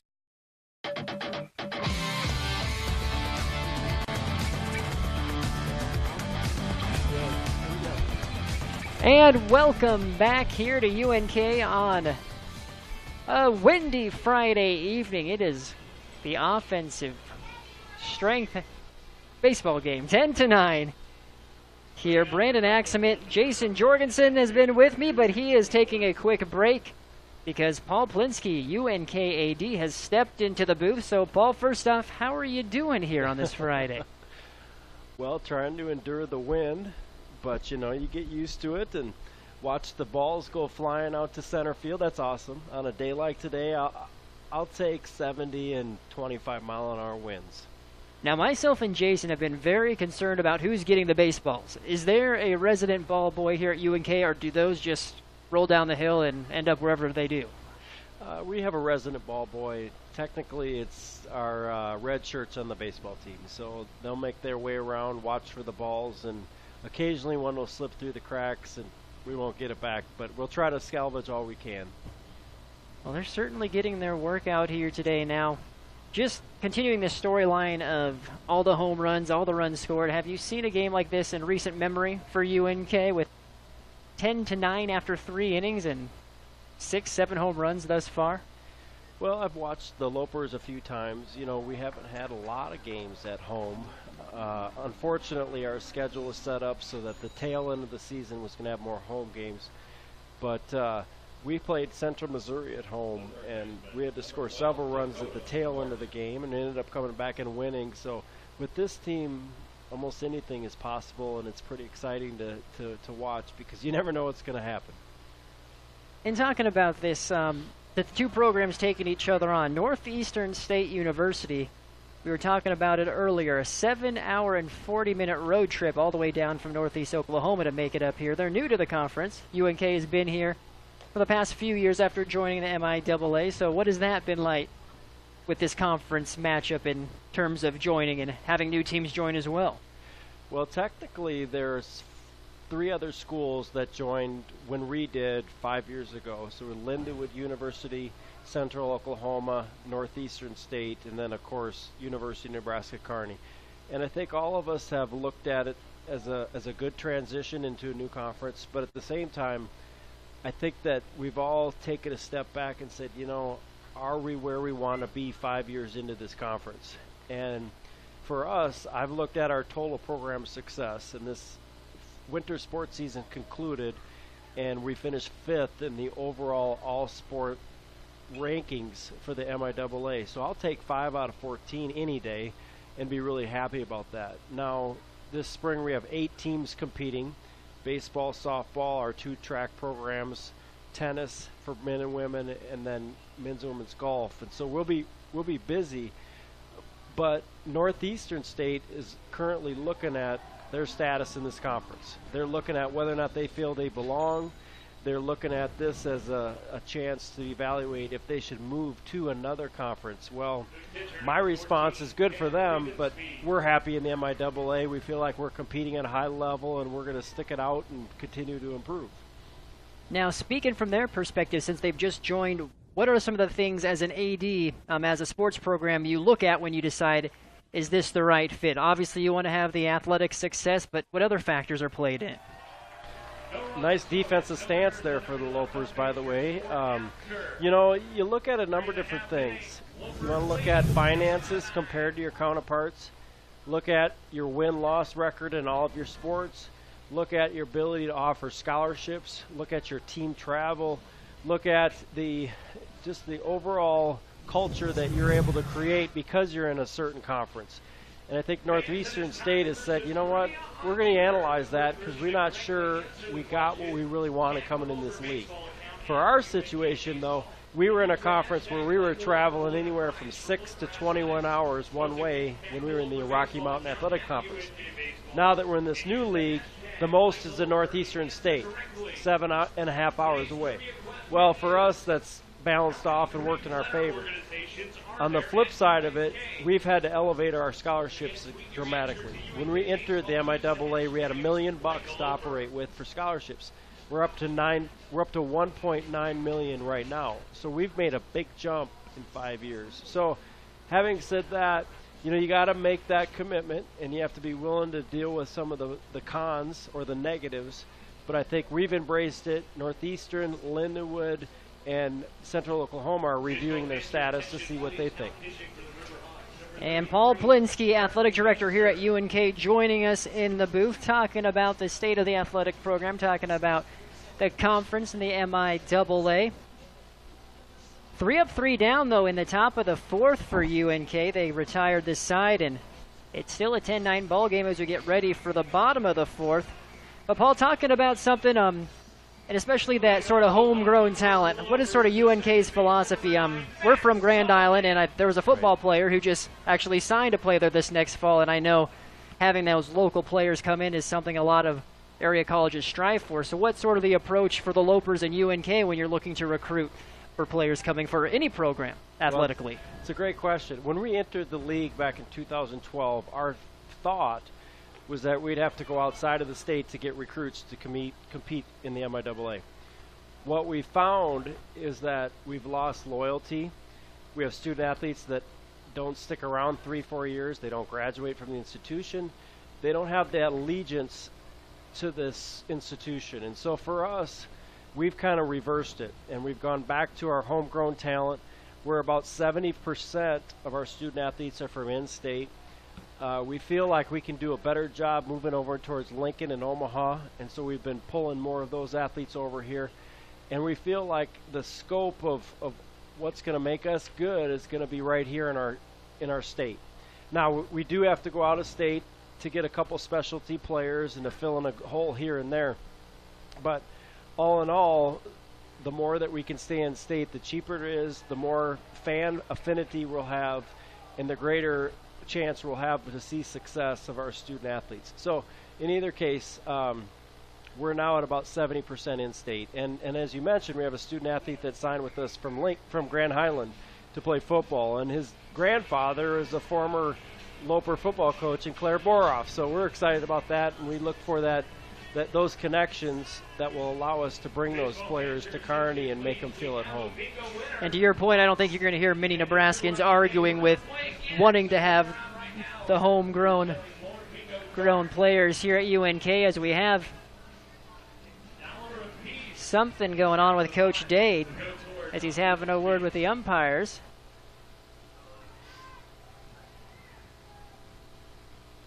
I think initially I have down it was a base on balls for Solomon, but he is not on first base. And it still says no outs on the scoreboard, so we'll kind of keep our eye on the situation that's taking place currently. But again, if you're just joining us, currently in the booth with UNK Athletic Director Paul Plinsky talking about the recruiting effort, about keeping the in-state talent here at the Lopers and going after those players in Nebraska as that comebacker is caught for an out. But Paul, sort of looking ahead at football season. I know we're in the middle of spring. There's still summer to get through, but Mr. Jason Jorgensen mentioned something to me about the Loper Backers program, a sort of fundraiser that goes on for the football. Well, I mentioned we're up to $1.9 million in athletic scholarships, and you know, we have an annual event that we do to help support our football program. We're still not at full scholarship capacity in all of our sports, and football is one that we found that we need to really make some extra efforts to get that extra revenue in. And so on April 22nd at 5:30 p.m., we have our annual Loper Football Backer Banquet, and it's held at the Eunice Conference Center here in Kearney. We'll have over 100 silent auction items and about 30 live auction items, and it's a great chance for people to get together and support our football team and make some contributions that will help us to fulfill our scholarship goals. So it's a great event. There's opportunity for people to find out more about it on lopers.com, or just call our ticket office and we can service them. So it's our goal to get awareness and get people excited, but we know that that's one event of many that we have that support, but that's only 2 weeks away from tomorrow, so we're excited about it and know that it'll be a good chance for people to support our football program. Now, speaking of that banquet, can you rattle off some of those top silent auction items? We got people listening in the Beatrice area, Columbus, Norfolk, as well as Grand Island, so you may be getting some people coming if you have something that impresses. We do. We'll have about 4 or 5 really nice trips to Montana, Canada, down south where it's awfully warm this time of the year. We'll also have opportunities to bid on Steph Curry jersey, some signed helmets, some different memorabilia that will be available. And then, of course, we have our annual Lisa Loper. We have student athletes and coaches that will go out and do work for people based on the amount of money that they donate. So we're excited about it. It's a fun event, a lot of variety. You know, everything from both men and women, young and old. Just anything that's out there under the sun. A lot of gift certificates to restaurants, establishments, Husker tickets, St. Louis Cardinals baseball tickets, you name it. We're probably going to throw it in the mix. We're even working on a Brad Paisley concert package. So all that kind of stuff is part of the draw and makes it appealing for people to be a part of. That is the Loper Backers Banquet, April 22nd. Mark it on your calendars, helping support the UNK football program. Brandon Axmit joined in the booth here by Paul Plinsky, athletic director here at UNK. We're in the bottom of the 4th inning. There's one down. You have Easton Edmond, on first after a walk. And Ty Roseberry, the freshman, at the plate as UNK currently leading by a score of 10-9. So, Paul, anything else you'd like to touch on? We talked about the 8 programs going on this spring between the track, the tennis, baseball, softball, and the other activities going on. How are some of those sports doing? Well, we've got a good showing for men's and women's golf right now. We feel like both have a chance to compete in the NCAA regional championships. Tennis is a perennial power and has a chance to qualify to the NCAA championship. So there's 4 out of the 8. Track and field always sends individuals to national championships, so we think they'll have a chance to have a number of All-Americans. And then we'll finish strong here in baseball and softball. I'm confident of that. You know, I know our record of 9-22 doesn't reflect that in baseball, but you know, Coach Day is putting these guys out there in a spot where they're competitive, and each game they're going to fight. You know, Northeastern State's having a nice year, and for us to be up 10-9 after being down 9-0 shows the character of these guys. And I'm excited about our last 5 weeks of the season. But, you know, we'll keep building. It's our fifth year in this league. We've got great institutional support. We have continual plans to upgrade facilities and scholarships, but improve the experience. But we also want to make sure we get out and get to student athletes that want to be a part of our campus. And application can still be accepted to UNK. Great opportunity for people to get a higher education degree. So I'm thankful of the opportunity to talk with you and have you guys with us, because we'd love to build on a partnership and see what we can do for the long term here and get you back in the fall and into the winter. I won't argue with you on that. We're very happy to be here as well, and hoping this is the first of many UNK broadcasts on News Channel Nebraska moving forward. Now, another question for you too. A lot of people don't know what it's like, the life of an AD. So once summer gets here, sports technically stops, but what does that look like for an athletic director? Do you get a nice vacation? Do you get to kind of put your feet up on the desk and chill, or is that when it gets the most busy for you? Well, it's not as busy because there's not the regular emails and calls that come in. There's not the regular scheduled meetings, but I do feel like at the summertime I can get the most work done. It's a chance for us to really make some hay. We'll put in a lot of work on some projects that we've got that we're developing. We'll finish off some fundraising. We'll start new budget cycles. We'll be able to do our staff evaluations. We'll put our strategic plan together for the upcoming year. You know, we'll do a lot of stuff that will not only wrap up a year but also prepare for the next. So I'm excited about it. It isn't a chance to kick our feet up in the air, but it is a chance for us to take a little breather, not work the nights or the weekends, which is nice, and then get ready. You know, football reports on Friday, August 4th. So we'll be back in it. And he got there. Safe. Nice. Oh, safe. Okay. Yes. He picked his foot off the base.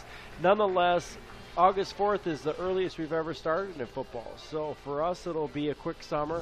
We've got to get things ready, and next thing you know, it's going to be football season. So we're excited, but the summer will be fun, busy, but not as intense. And as you added that nice color commentary, it was Brent Kirsch who reached his first on that throwing error from the shortstop. So currently, Easton Edmond on third, Kirsch on first, 2 down here as Calvin Rudolph steps to the plate. Brandon Axman in the booth with UNK AD Paul Plinsky. Now, Paul, you said this is the earliest football season started. Now, what's sort of the factors that are making that happen? Good question. The NCAA did a review of concussions, heat-related illnesses, and said, you know what, it takes 21 practices to get a football team ready for their first game. They also said that football practices need to have one practice a day, and after 7 consecutive days of practice needs to have a day off. So as a result of that, it's forced us to push start dates way back. So now we start on the 4th instead of the 12th. We're bringing the team in early to do physicals and concussion testing, and preparing them with 1 practice a day, with a break 7 days in, and then 14 days in. And you know, hopefully that'll help deal with some of the heat-related illnesses or even concussions. And for us, with the new offense being installed, there we go. He scored a run. Nice play. It was a broken play for the Northeastern State, but for us, we'll take it. A man of many talents. He could be mid-interview and then shift to color commentator. Calvin Rudolph getting the RBI. Easton Edmond comes home, and that'll go down on the score sheet as a hit. The infield was over, and he found the gap. So UNK now with a 2-run lead, 11-9.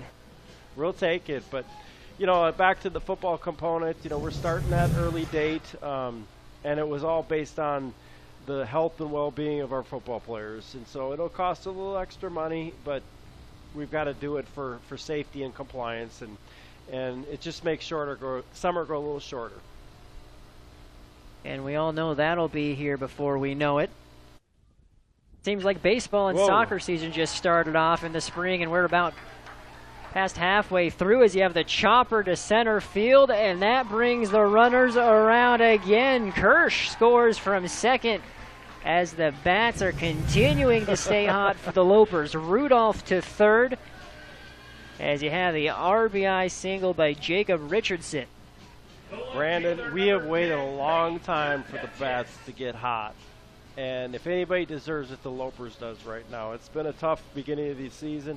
You know, we started off 7-5 in the non-conference. We thought, you know what, we're ready to go.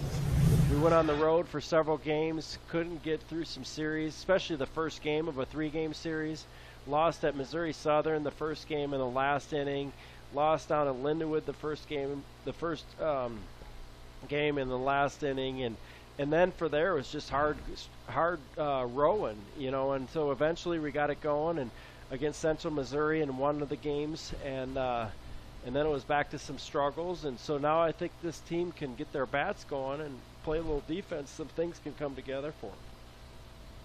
Well, they certainly have come alive since that second inning, as we again. have passed ball, and the Lopers continue to add it on. Rudolph comes around. It's 13-9. 3 runs now scored here in the fourth. Paul, I think you need to keep talking. I think you're the good luck charm for UNK right now. I am not superstitious, but if this is what it takes to win this game, I'll stay up here all night. Glad you're with us. Again, if you're just joining us, it's Paul Plinsky, UNK Athletic Director, joining us here on News Channel Nebraska. Glad you're watching from wherever you're watching, whether it's Grand Island, Columbus, Norfolk, or Beatrice. Glad you're with us for our first ever UNK broadcast. Now, Kitachis goes down swinging, but the UNK Lopers add to the lead. It's 13-9 as we head to the top of the fifth here on News Channel Nebraska.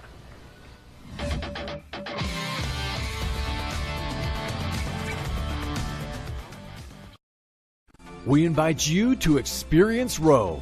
2 dealerships, 20 minutes. Stop by our newest location, Rowe Chevrolet Buick, located in downtown Aurora. Or Rowe Buick, serving Grand Island and central Nebraska for nearly 70 years. Family owned, hassle-free buying. Rowe Chevrolet of Aurora and Rowe Buick of Grand Island. You can view both dealerships' inventory at rowecars.com. 2 dealerships, 20 minutes. Get to Rowe today. From GI to York to Hastings to Broken Bow, our Grand Island Foot Clinic doctors have cared for farmers, football players, nurses, teachers, and construction workers. Young at heart, and everyone in between. That's our job. Now we have the same job with a new name, Foot and Ankle Clinic of Central Nebraska. Doctors Larson, Wilson, and Blackburn, committed to the health of your feet, ankles, and lower legs. We believe that every step you take on the job and in life should be pain-free. Foot and Ankle Clinic of Central Nebraska. York, Hastings, Broken Bow, Grand Island. Time after time, the Toyota Tacoma comes out on top. Named the 4x4 of the year, the all-new 2017 Tacoma delivers unwavering capability and good looks to match. With chiseled character lines and muscular fenders, performance, resale value, design, and bottom line. Tacomas, starting at $24,320, lease for only $309 a month. If you're looking for a truck that stands up to scrutiny year after year, come see us. Cornhusker Toyota Honda, Ears Avenue, Grand Island.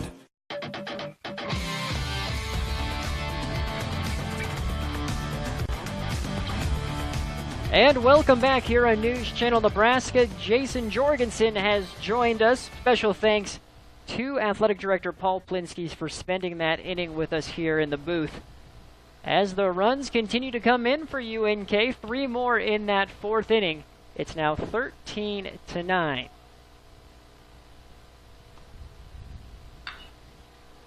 And a nice leadoff hit here for the Riverhawks. Jordan Payne starts things with a single.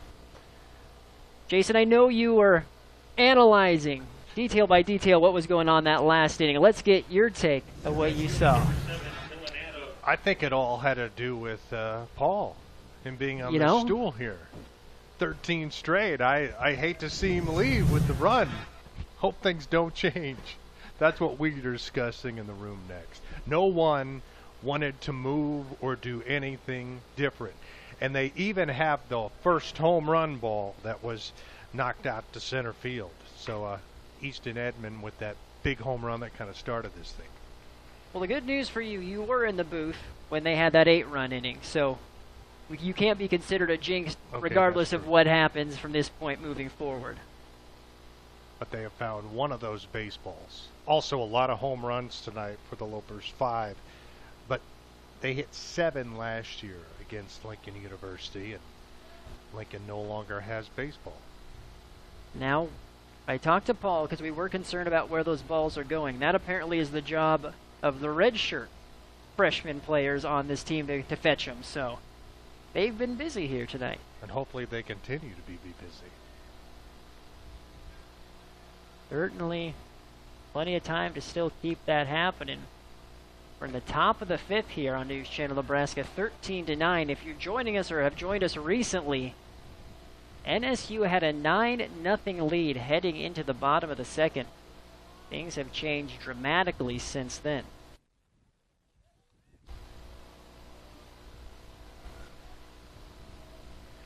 Dylan Adams at the plate. He has struck out twice on 2 at-bats so far here tonight.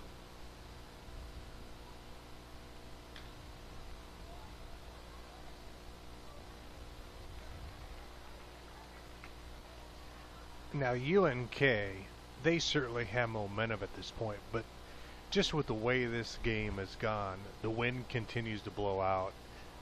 This one is a long way from over, but credit the heart of the Lopers tonight coming back.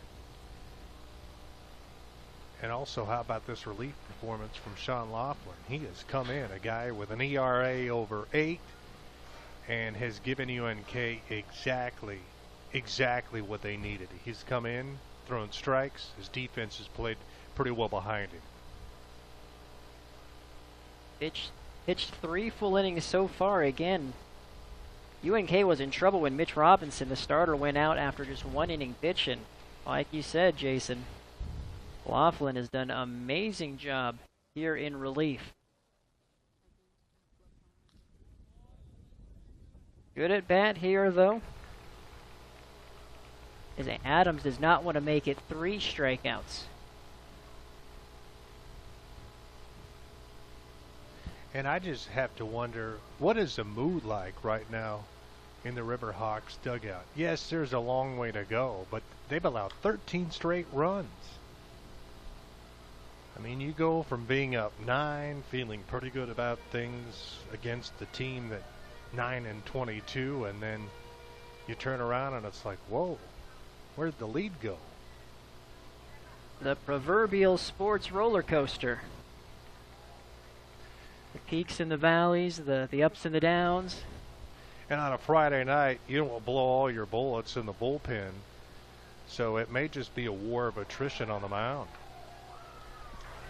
There's that beautiful change of pace pitch again from Laughlin. He's been very effective with that, and the reason he's been able to throw that, he's stayed up in a count.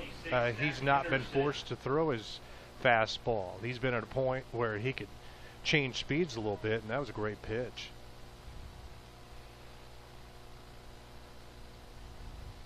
As 3rd strikeout for Dylan Adams. Now Zach Henderson, the DH, back to the plate. 1 for 2 with the home run here tonight.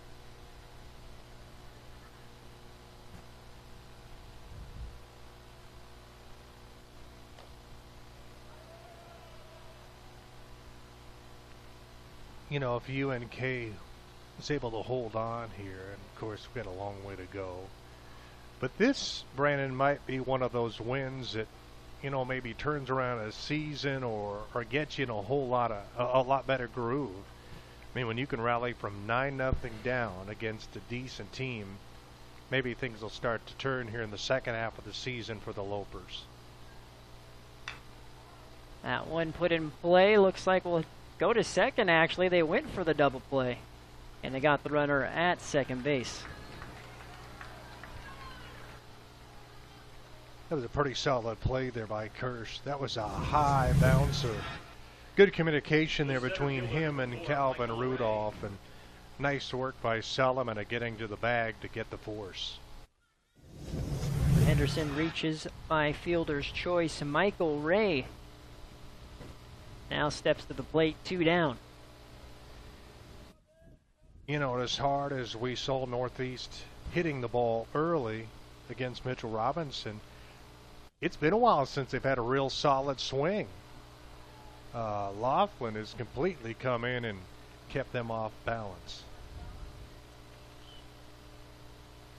And as the longer that he can go and each out that he can throw up there for the Lopers, just inching closer and closer to maybe pulling this one off. I'm sure when they put him in there it was 9-0. The kid with an ERA over 8. I don't know if Coach Day would have expected this. He'll definitely take it, though. And they've been looking for some guys to step up and provide some innings out of the bullpen for most of the year, and Sean Laughlin's more than done that tonight.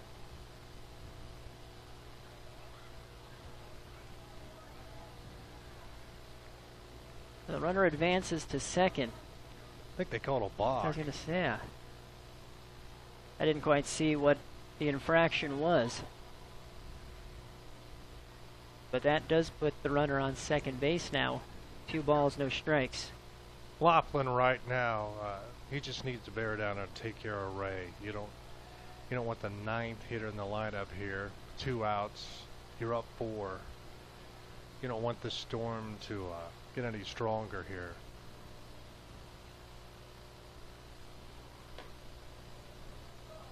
Just missing the outside corner, 3-0.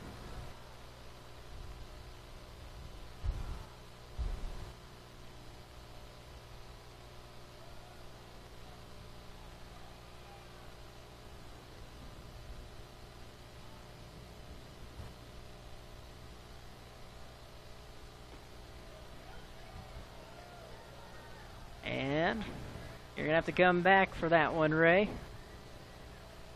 Home plate umpires, they do not like to be shown up like that. If this next pitch was even within a foot of home plate, chances are it'll be strike 2.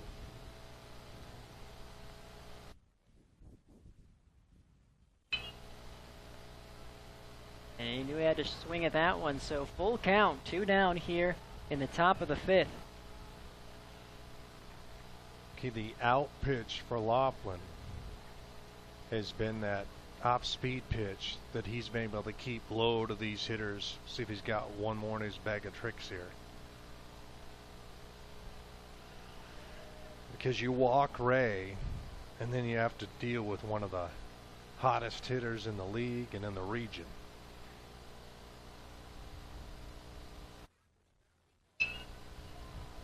That one going down the first baseline.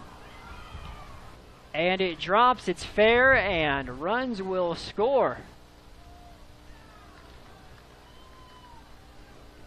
So a triple there for Ray. Henderson comes around, and the drought, if you want to call it one, over the past 2 innings has ended for the Riverhawks, and they have scored again. Pretty nice at bat by Michael Ray, as the replay shows. That ball was really tailing away from Jacob Richardson, who got a pretty decent break on it, but that would have been a big league catch out there down the right field line.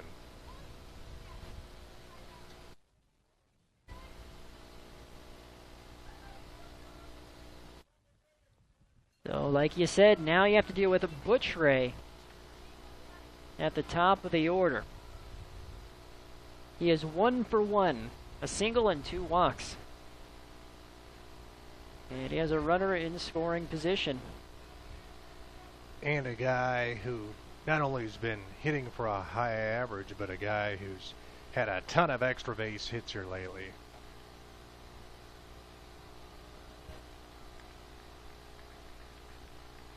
extended that hitting streak of his earlier tonight, and that's 14 straight games. They said he hadn't been much of a hitter on the road, but he's been pretty selective tonight. Laughlin continuing to go with that outside corner. 2-1. Also now, this is the second time through that, you know, these River Hawks have seen Laughlin and the off-speed stuff. See what adjustment they make at the plate.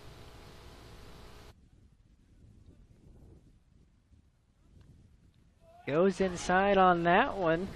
2-2. And I think he's asking, was that ball 3? And it might have been. Just a little too eager there.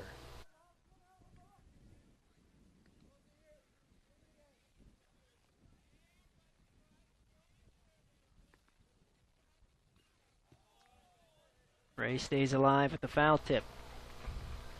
And right there you see a sign of a guy who's locked in. He was well off the timing of that pitch, but stayed back enough, kept his hands inside, and lives to see another pitch. And for a guy who's been on fire like he has, you hate to see him get another swing.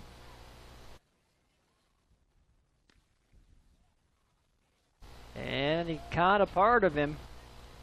Gonna say hit by pitch. So runners at the corners now. And that is the 4th time on 4 at-bats that Ray has got on base.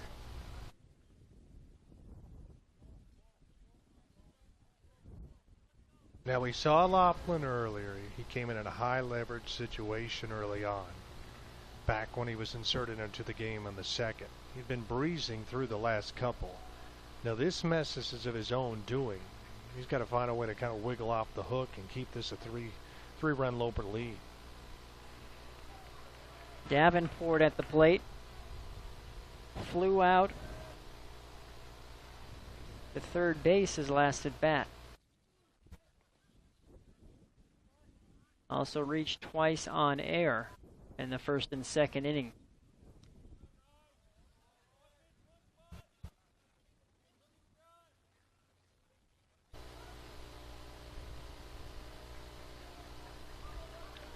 Kind of see Laughlin. He's lost the tempo he had.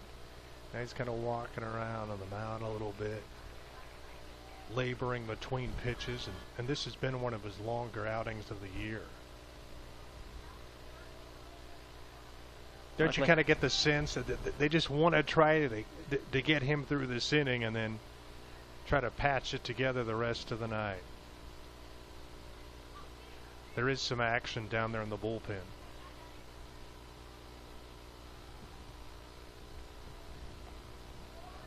That one goes in for a strike, 3-1. But yeah, to your point, you could just see some of that fatigue potentially setting in for Laughlin as he's going deep into this one.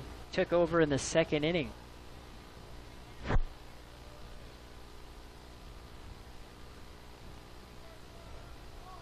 And another hit by pitch, so the bases are now loaded with 2 down.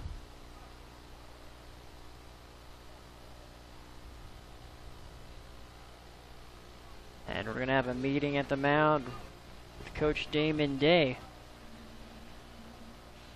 Looks to me like the needle might be on about E for Sean Laughlin. But he's come in and done a fantastic job. But Coach Day's going to the pen. So Laughlin, like we already mentioned, came in, did a great job in relief, and he has his team with a 3-run lead, 13-10, as we have another pitching change. So we'll take a break here on News Channel Nebraska and be back shortly. UNK leads 13-10 in the top of the 5th.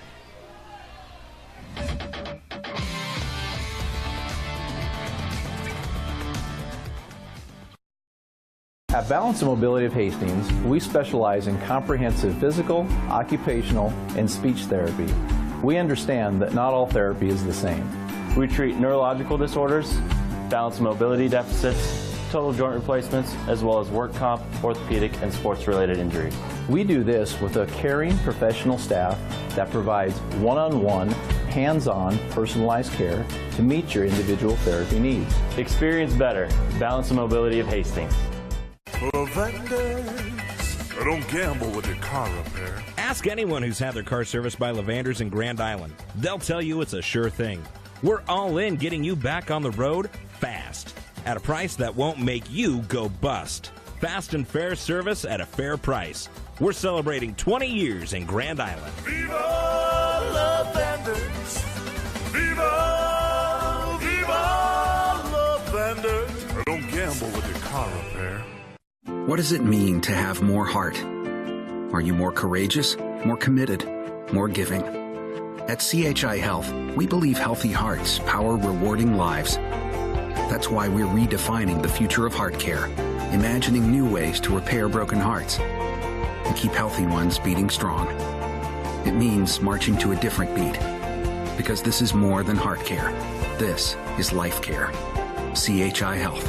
Imagine that.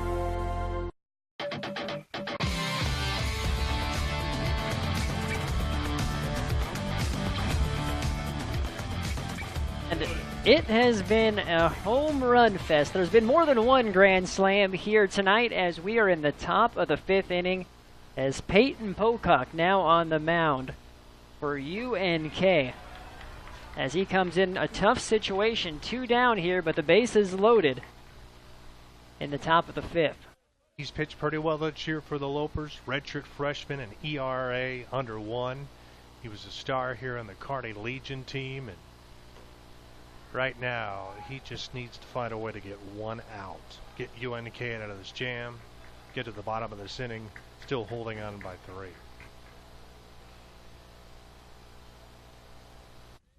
Sean Laughlin going 3 2/3 innings in relief. But just running out of steam here in the 5th. You'd really have to say Laughlin and then Schramm. And Edmond have kind of been the players of the game so far for UNK, but it all started with the pitching of Laughlin, kind of slowed the bleeding and then allowed the offense to come around.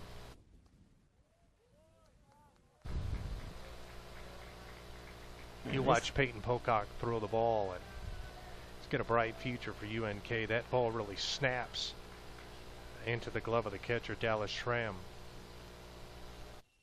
2-2 pitch.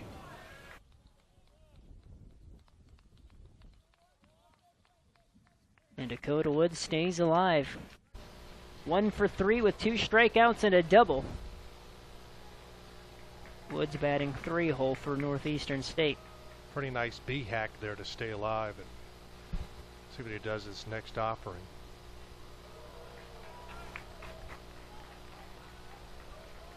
Full count here.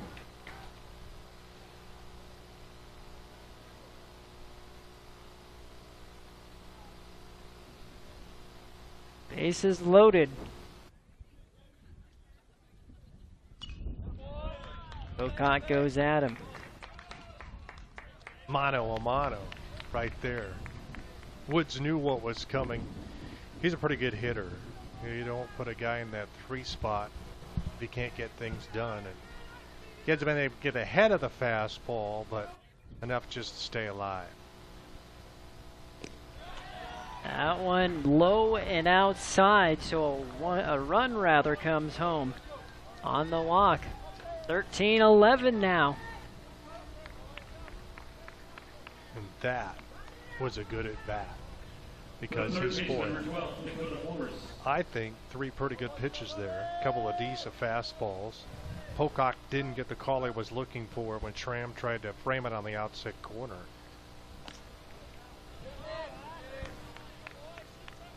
And now Dakota Morse, the 4-hole hitter at the plate.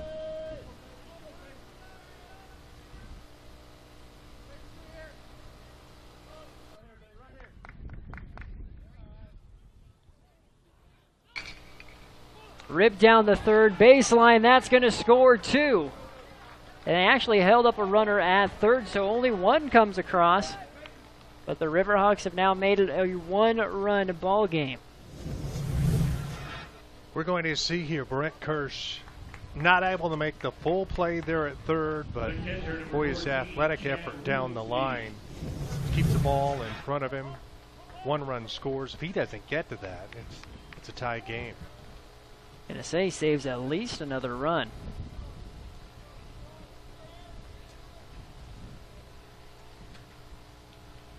Chad Rebenspies, though, is at the plate, and he has 1 grand slam already. And you know he was thinking 2 there. Yeah, not the guy you want to face in this situation, especially another lefty, righty, high leverage situation for the Lopers. And he's swinging for the fence. 0-2 count.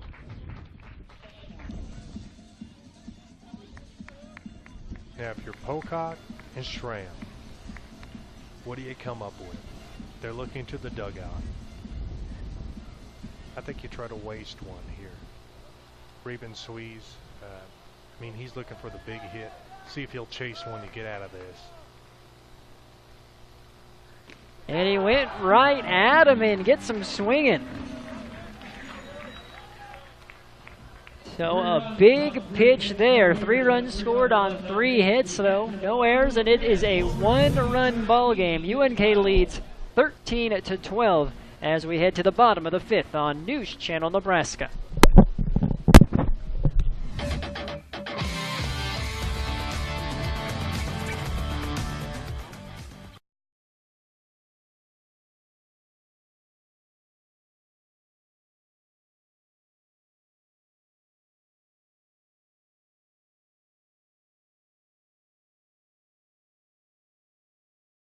At Balance and Mobility of Hastings, we specialize in comprehensive physical, occupational, and speech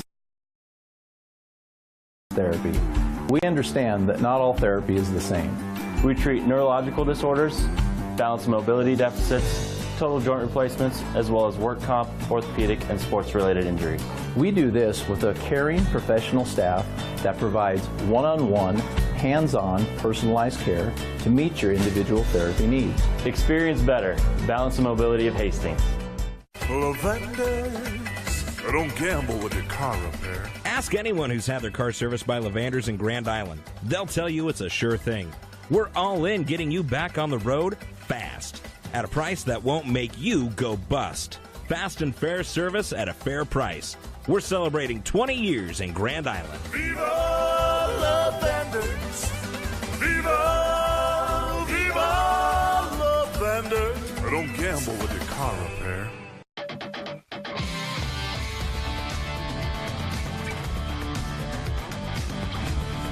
And welcome back here to UNK's Memorial Field. It is a 1-run ball game, 13-12. University of Nebraska Kearney hanging on to the 1-run lead. Now, we talked to Paul Plinsky earlier in the broadcast, and we have another guest in the booth, and that is Katie Archer, sophomore here at UNK. She's also an alum of Grand Island Northwest from our neck of the woods here at NCN 30. That is where we're from, Grand Island.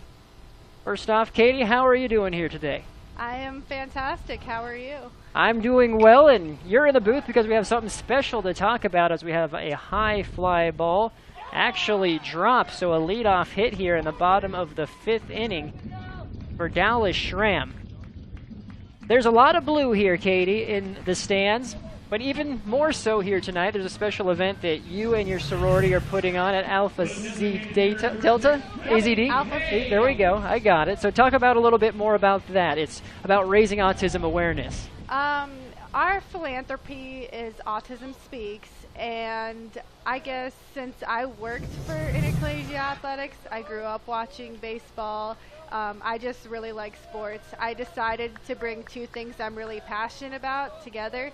I just joined Alpha Z at the spring semester, and that was part of the reason that I joined, because I really did like the idea of supporting and raising awareness for autism.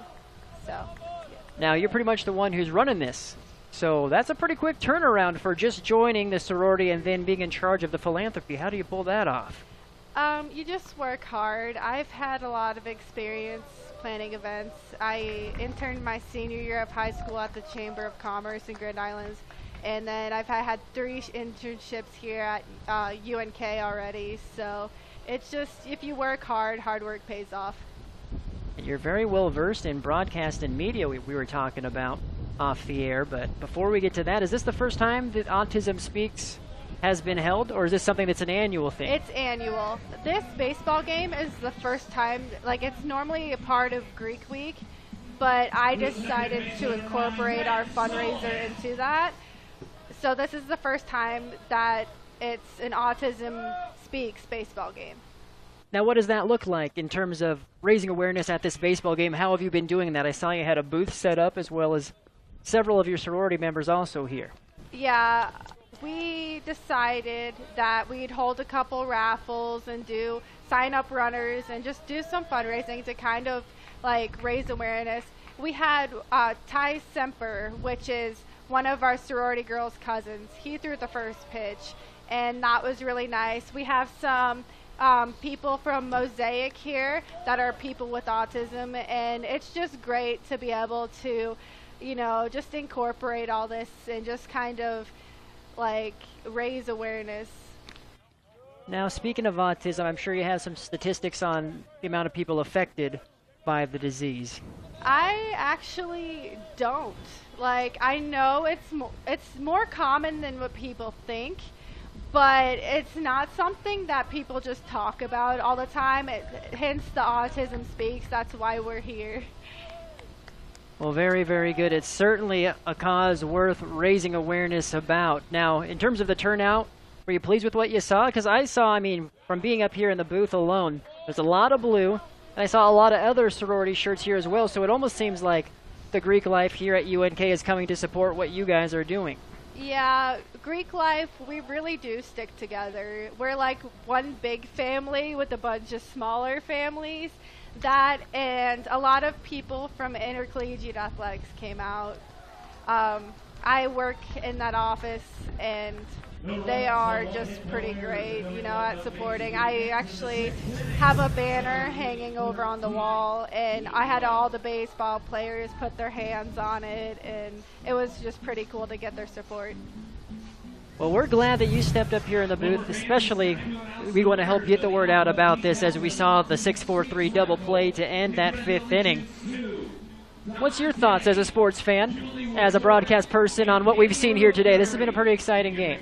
It has been very exciting. I played softball throughout high school. My brother, I grew up watching him play baseball. My mom used to work at Comerica Bank, which owns Comerica Park, where the Detroit Tigers play. So baseball's my sport. I think it was a really good turnaround for the Lopers, and I'm just really excited to see some of my friends down there and how they're doing good. And all right, well, Katie Archer, a Grand Island Northwest alum, a sophomore here at UNK. She arranged Autism Speaks here at the ballpark tonight. Thank you so much for joining us. We're going to take a quick break, and we'll be back with more action here on News Channel Nebraska.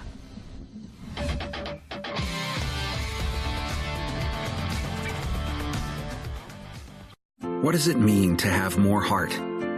Are you more courageous, more committed, more giving?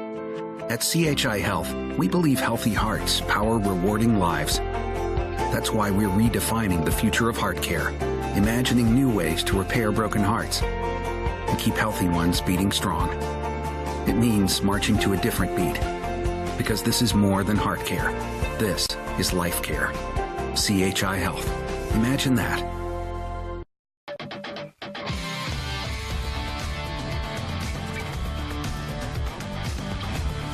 And welcome back here to UNK.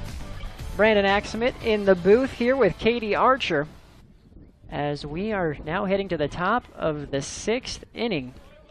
1-run ball game, 13-12. The wind's blowing to left field, and we've seen a lot of home runs and a lot of good baseball, but UNK had a 4-run lead that has since dwindled again as the Riverhawks are trying to get back into this one after having a 9-0 lead in the 2nd inning. There's been a lot of action, a lot of up and downs,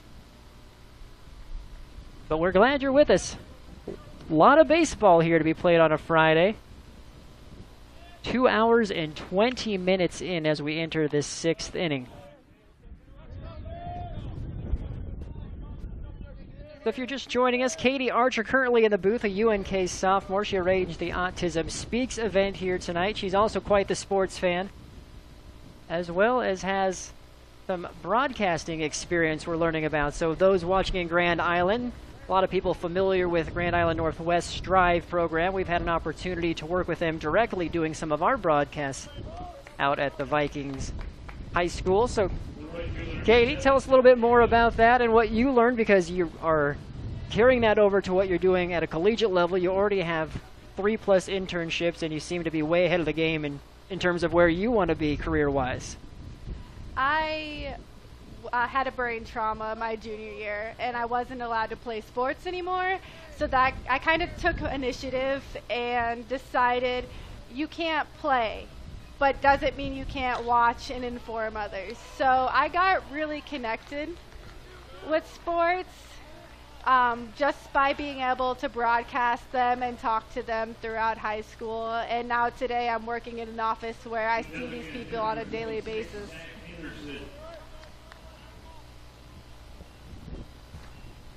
Now, a lot of people, too, don't realize, as you have runners at the corners here, so a good start for the Riverhawks in the top of this 6th inning. Jordan Payne is on 3rd, Dylan Adams on 1st. But a lot of people don't realize what goes into things from a marketing standpoint in terms of making an actual production play. There's the scoreboard, there's the replay operator, there's the marketing crews.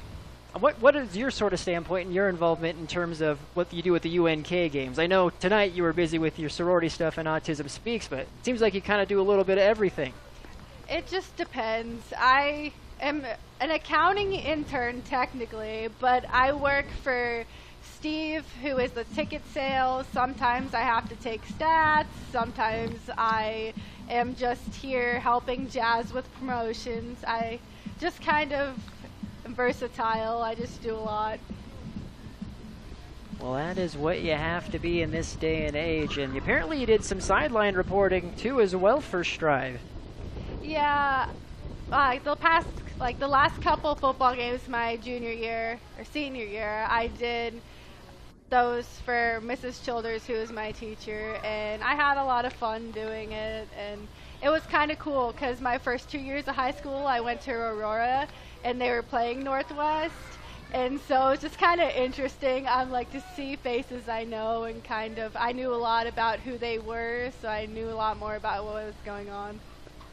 Now, for those of you who are familiar with NCN Sports Now and News Channel Nebraska 30, we broadcasted some of those Aurora Northwest basketball games. Now, on the boys' side, Aurora is really good at basketball, so it was a tough year for the Vikings, but we have penciled in on our schedule that football game coming up this fall, which anybody who's from Aurora or who goes to Grand Island Northwest know that is the game that you circle on your calendar. It is. It is a very interesting game. It's like a strong rivalry that's just been there for years. And so it's very interesting to watch them play because the motivation they have going into the games is just beyond. Well, we're looking forward to that one. Now, you had the rare opportunity of coming from Grand Island and now continuing your education at UNK. So in terms of your experience now, 2 years in, almost fully as a sophomore, what has that been like as a Loper? It has been a blast. College is great. You meet a lot of new people. Like, you have a lot more opportunity to kind of go out and get involved. Like, I work 2 jobs. I'm in a sorority. I'm a full-time student. And I get involved in stuff even on, like, outside of campus. Like, tomorrow we have the big event, which is just community service all day. And now you have the tag up, so a tie ball game. Katie, not meaning to cut you off there, but Jordan Payne comes around to score off of the sacrifice fly by Zach Henderson, and we are tied up now, 13-13. Things are getting interesting, but Katie, you were talking about the big event coming up. Is that more of a philanthropy thing as well? That's just an event where anybody, any college student at UNK can go and sign up and go and just do some volunteer work for local companies and kind of, whether it's picking up trash on the highway, painting something, you know, moving furniture. It's just anything we can do to help out. Now, do you know what you're going to be doing? No, they don't tell us till the day of. They keep it secret. So you had the double play attempt there. You got the runner out at second, so Dylan Adams goes to the dugout. 2 down. As Ray advances to first on the fielder's choice, we're back to the top of the lineup now. Butch Ray, who has reached base every one of his 4 at-bats. 2 walks, a single, and he was hit by a pitch in the 5th inning. Brandon Axamit here in the booth with Katie Archer, a sophomore at UNK, doing a lot of great things here, including the Autism Speaks event here at the ballpark, raising awareness as well as funds for autism.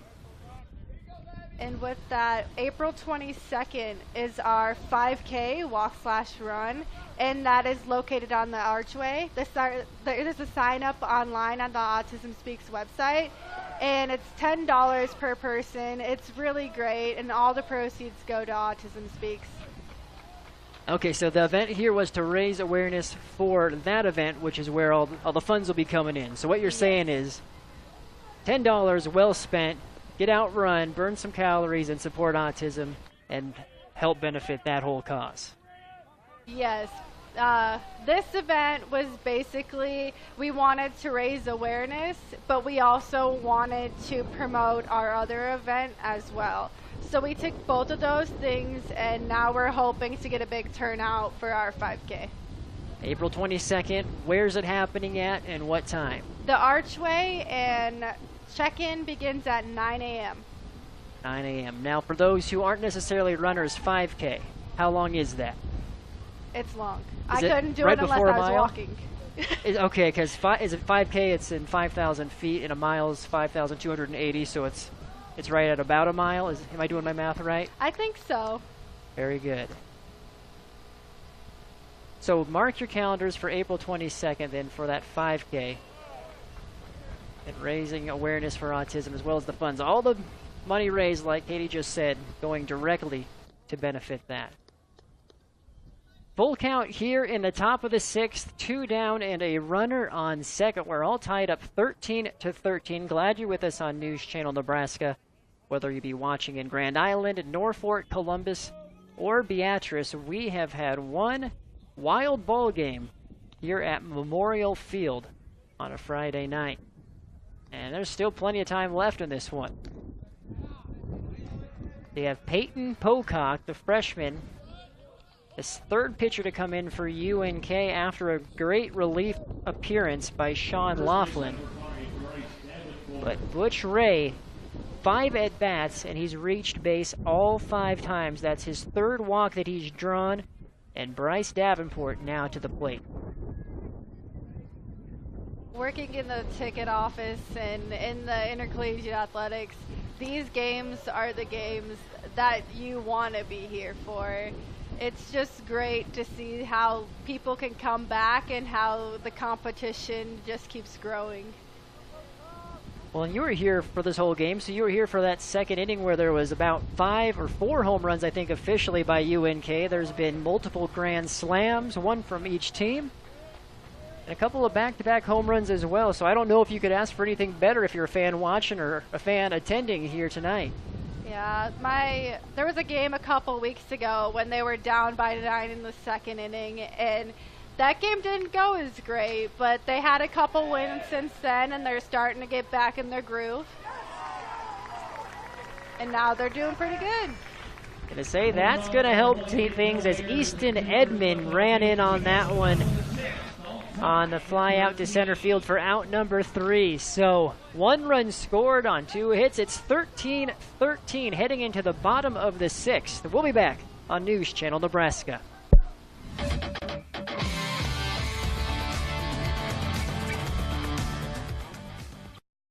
Lavenders. Don't gamble with your car repair. Ask anyone who's had their car serviced by Lavanders in Grand Island. They'll tell you it's a sure thing. We're all in getting you back on the road fast at a price that won't make you go bust. Fast and fair service at a fair price. We're celebrating 20 years in Grand Island. Viva Lavanders! Viva! Viva Lavanders! I don't gamble with your car repair. From GI to York to Hastings to Broken Bow, our Grand Island Foot Clinic doctors have cared for farmers, football players, nurses, teachers, and construction workers. Young at heart, and everyone in between. That's our job. Now we have the same job with a new name, Foot and Ankle Clinic of Central Nebraska. Doctors Larson, Wilson, and Blackburn, committed to the health of your feet, ankles, and lower legs. We believe that every step you take on the job and in life should be pain-free. Foot and Ankle Clinic of Central Nebraska. York, Hastings, Broken Bow, Grand Island.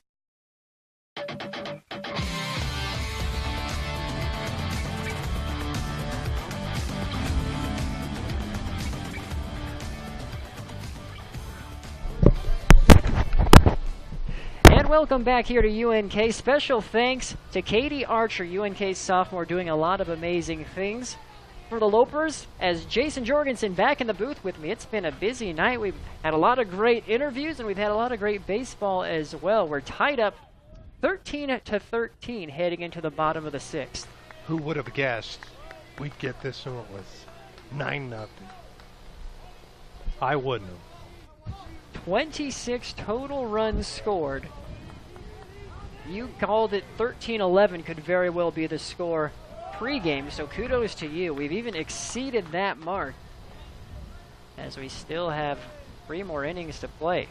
And you'd think you'd get a game like this maybe on Sunday when you get the third starters. Not on Friday night, but it quickly developed into a shootout, slugfest. And we got a guy at the plate who's had a lot to do with that, Easton Edmond. Really helped turn the game for the Lopers with those back-to-back home runs. Hasn't been a shortage of those here tonight. Edmond with 2 of them. He's 2 for 2 with 2 home runs and a walk. That's not a bad day. And in a 13-13 game, in the 6th inning, the bullpens for each team continue to be pretty active. Fouls that one off on the full count. And we haven't talked a whole lot about it, but you know, UNK has had its issues closing out games. Northeastern, they've dropped 3 games in which they had the lead after 7th, although they have more of a settled closer in the Southern Miss transfer in Dustin Barong, but a long way to get there.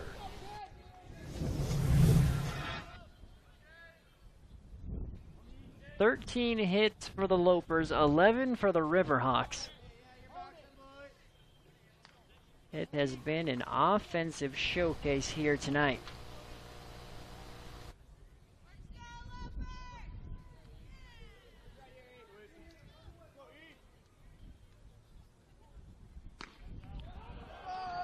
And just missing the outside corner. Edmond draws the walk. Nice at bat, didn't chase the pitch. He has good speed, so he's a threat to run. And Ty Rosenberry's had a pretty nice game, and see if he can get something going. And if Coach Day decides to send Edmond here and put the pressure on the Riverhawk defense.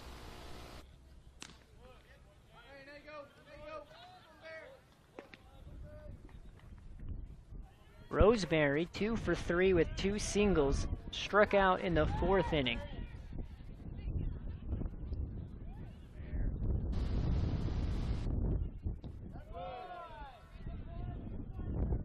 How messy does your score sheet look tonight? There's a lot of chicken scratch and cross outs and X's and O's. I honestly don't even know what's happening at this point, truth be told. Those long innings make it a little tough to keep the book. We're doing our best, though. Now, was talking to Katie, or actually, I think it might have been actually our other interview, Paul Plinsky, a few innings back.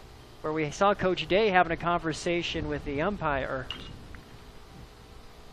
And I think is what I discerned was it was an originally issued walk saying hit by pitch, but then he was brought back.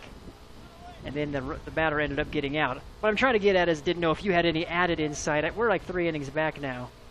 But that was in the back of my mind wondering what happened there. Yep, you had the call right. That's what it was. And then what I like what they do here at the ballpark is when Coach Day, when he will question a call, then they play the Hulk Hogan theme music that he used to come out to when he wrestled. So that's a nice little touch that you get here at Memorial Field.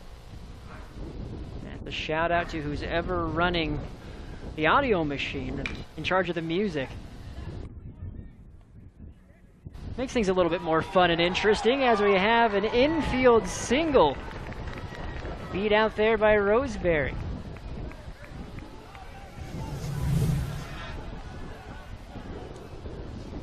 And there you see Edmond. Now that is too bad for UNK. Now we'll see if time was called, because for the Riverhawks, head coach Jake Henrik was already coming out to first to challenge that play. Now Edmond took off for third and the throw got him.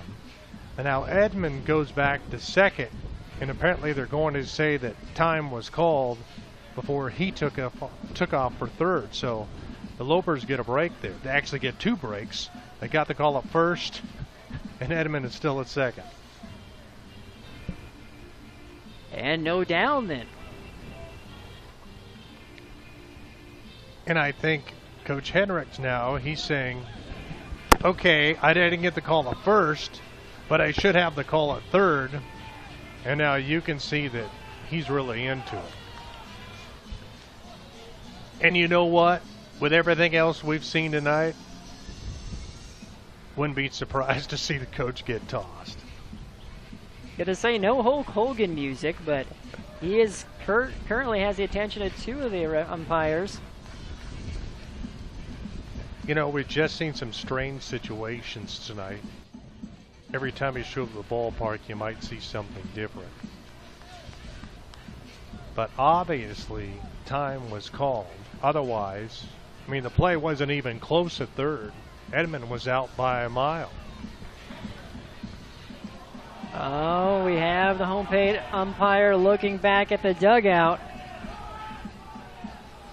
And that's probably about as close as you can get to not getting tossed. I think his piece there was, hey, we listened to you. You made your argument. We didn't agree. It's over. It's over. And this is a pretty big juncture for UNK, for a team that, you know, has been struggling. I don't know what the plan is for the next 9 outs, but they could use some runs.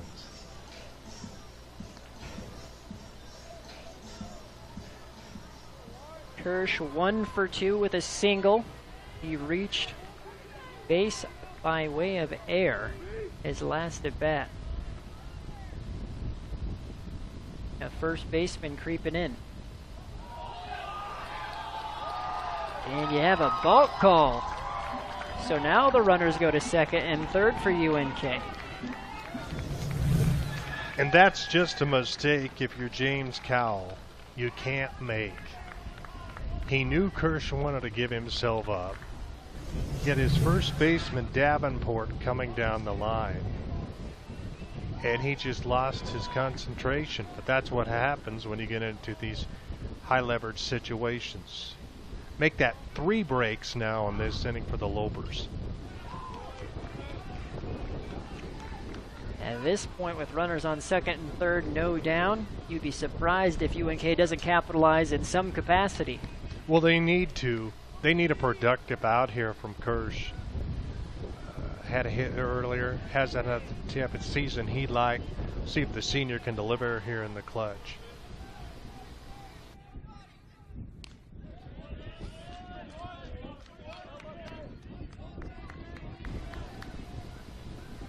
I'm sure when this game started, Coach Henrik, when it was 9-0, No way did he think this would be 13-13 in the bottom of the 6th.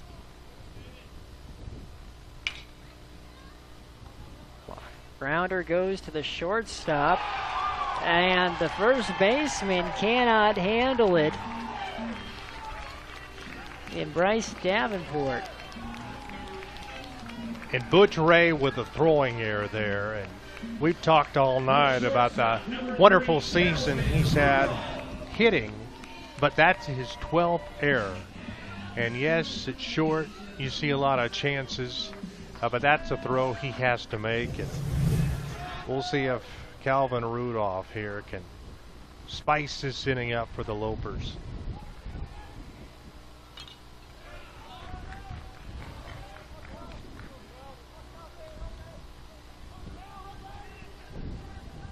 Now Rudolph 1 for 3.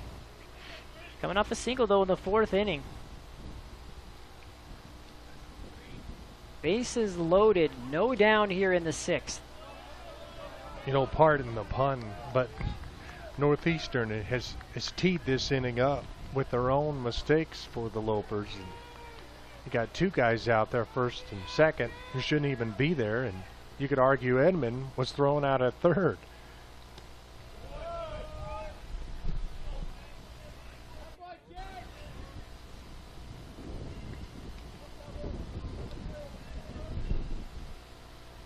Plus, you also have to factor in the balk.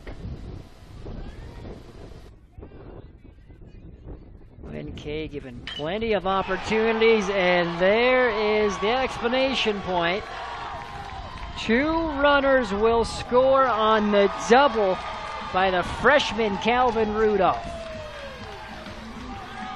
One of his biggest hits of the year. You could just feel it brewing. Any level of baseball, you give up 3 outs, middle to late in the game, it's going to come back to haunt you. Great job by Rudolph to pull that one in the left field. Lopers retake the lead. Edmond and Roseberry come around to score. We're back to the top of the order, where Richardson steps to the plate with Kershaw on third and Randolph on second.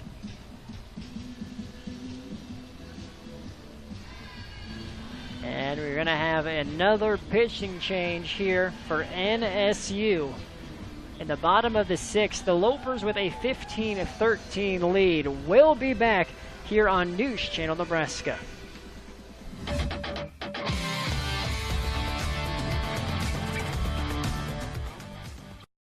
We invite you to experience Rowe. 2 dealerships, 20 minutes. Stop by our newest location, Rowe Chevrolet Buick, located in downtown Aurora. Or Rowe Buick, serving Grand Island and central Nebraska for nearly 70 years. Family owned, hassle-free buying. Rowe Chevrolet of Aurora and Rowe Buick of Grand Island. You can view both dealerships' inventory at rowecars.com. 2 dealerships, 20 minutes. Get to Rowe today. From day trips to vacations of a lifetime, choose the home of Happy Traveler, First Holiday Tour and Travel. Planning a trip with First Holiday can save you time, money, and frustration with the best deals, impeccable service, and over 50 years of travel planning experience. An amazing job doing everything to make our family vacation easy and stress-free. Sure makes traveling more relaxing when arrangements are made for you. We had a great trip, thank you. First Holiday Tour and Travel, located in Grand Island, bringing you the world. We invite you to experience Rowe. 2 dealerships, 20 minutes. Stop by our newest location, Rowe Chevrolet Buick, located in downtown Aurora. Or Rowe Buick, serving Grand Island and central Nebraska for nearly 70 years. Family owned, hassle-free buying. Rowe Chevrolet of Aurora and Rowe Buick of Grand Island. You can view both dealerships' inventory at rowecars.com. 2 dealerships, 20 minutes. Get to Rowe today.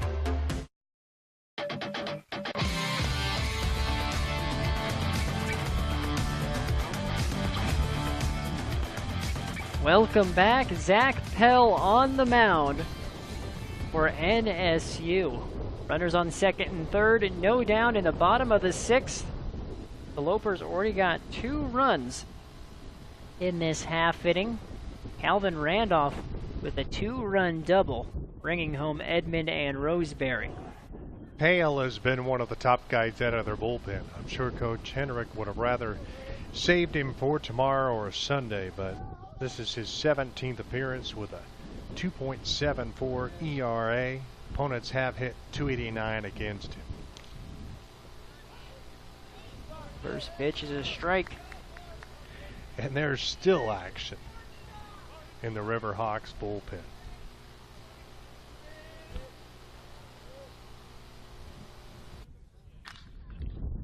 Fly ball, that'll go foul.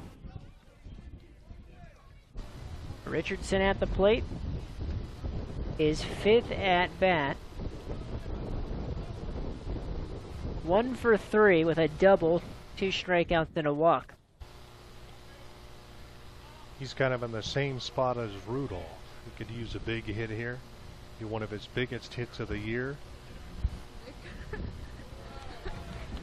And with the way this game has gone, and with the way UNK's bullpen has struggled all year, if you're Coach Day, that lead can't grow to enough probably to make him comfortable down there in the Loper dugout.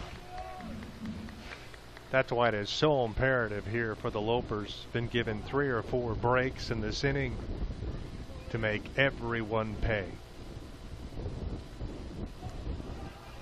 Swinging strikeout, and they'll get the put out at first. A nice work by Pale. Comes in and does exactly what he's supposed to do. He retires the out. More importantly, base runners weren't able to go anywhere. He's not out of the woods yet with the 2 and 3 hitters coming up for UNK.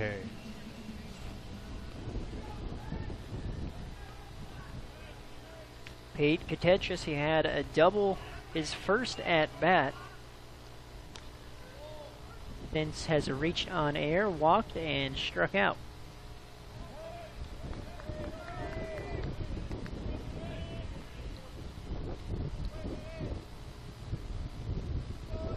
Pass ball, and we had for a second. Looked like Kirsch was going to head home. That was good play by Raven Spees to hop to his left. Now, maybe it was just me, but I thought Pale kind of changed his delivery that time, went almost submarined and almost bounced that one through. That could have been his 3rd wild pitch of the year, and had it, it'd have been another run for the Lopers.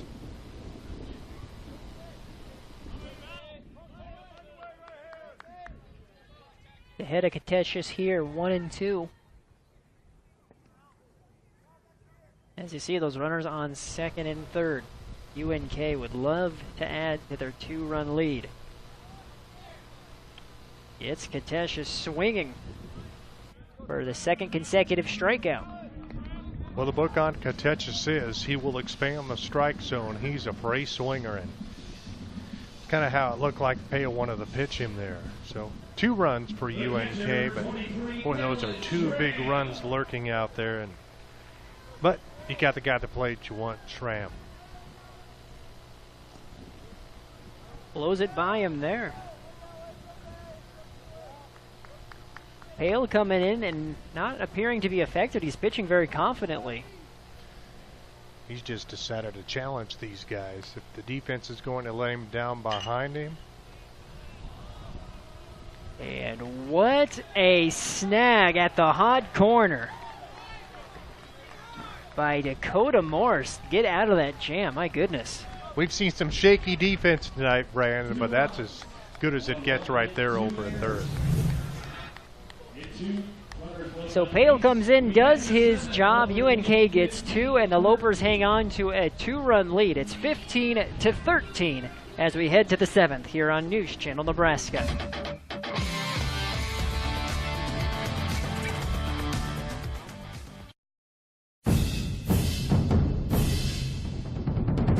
We've got our heads in the game, Our minds in the classroom, our hands in the community, and our feet ready for the world.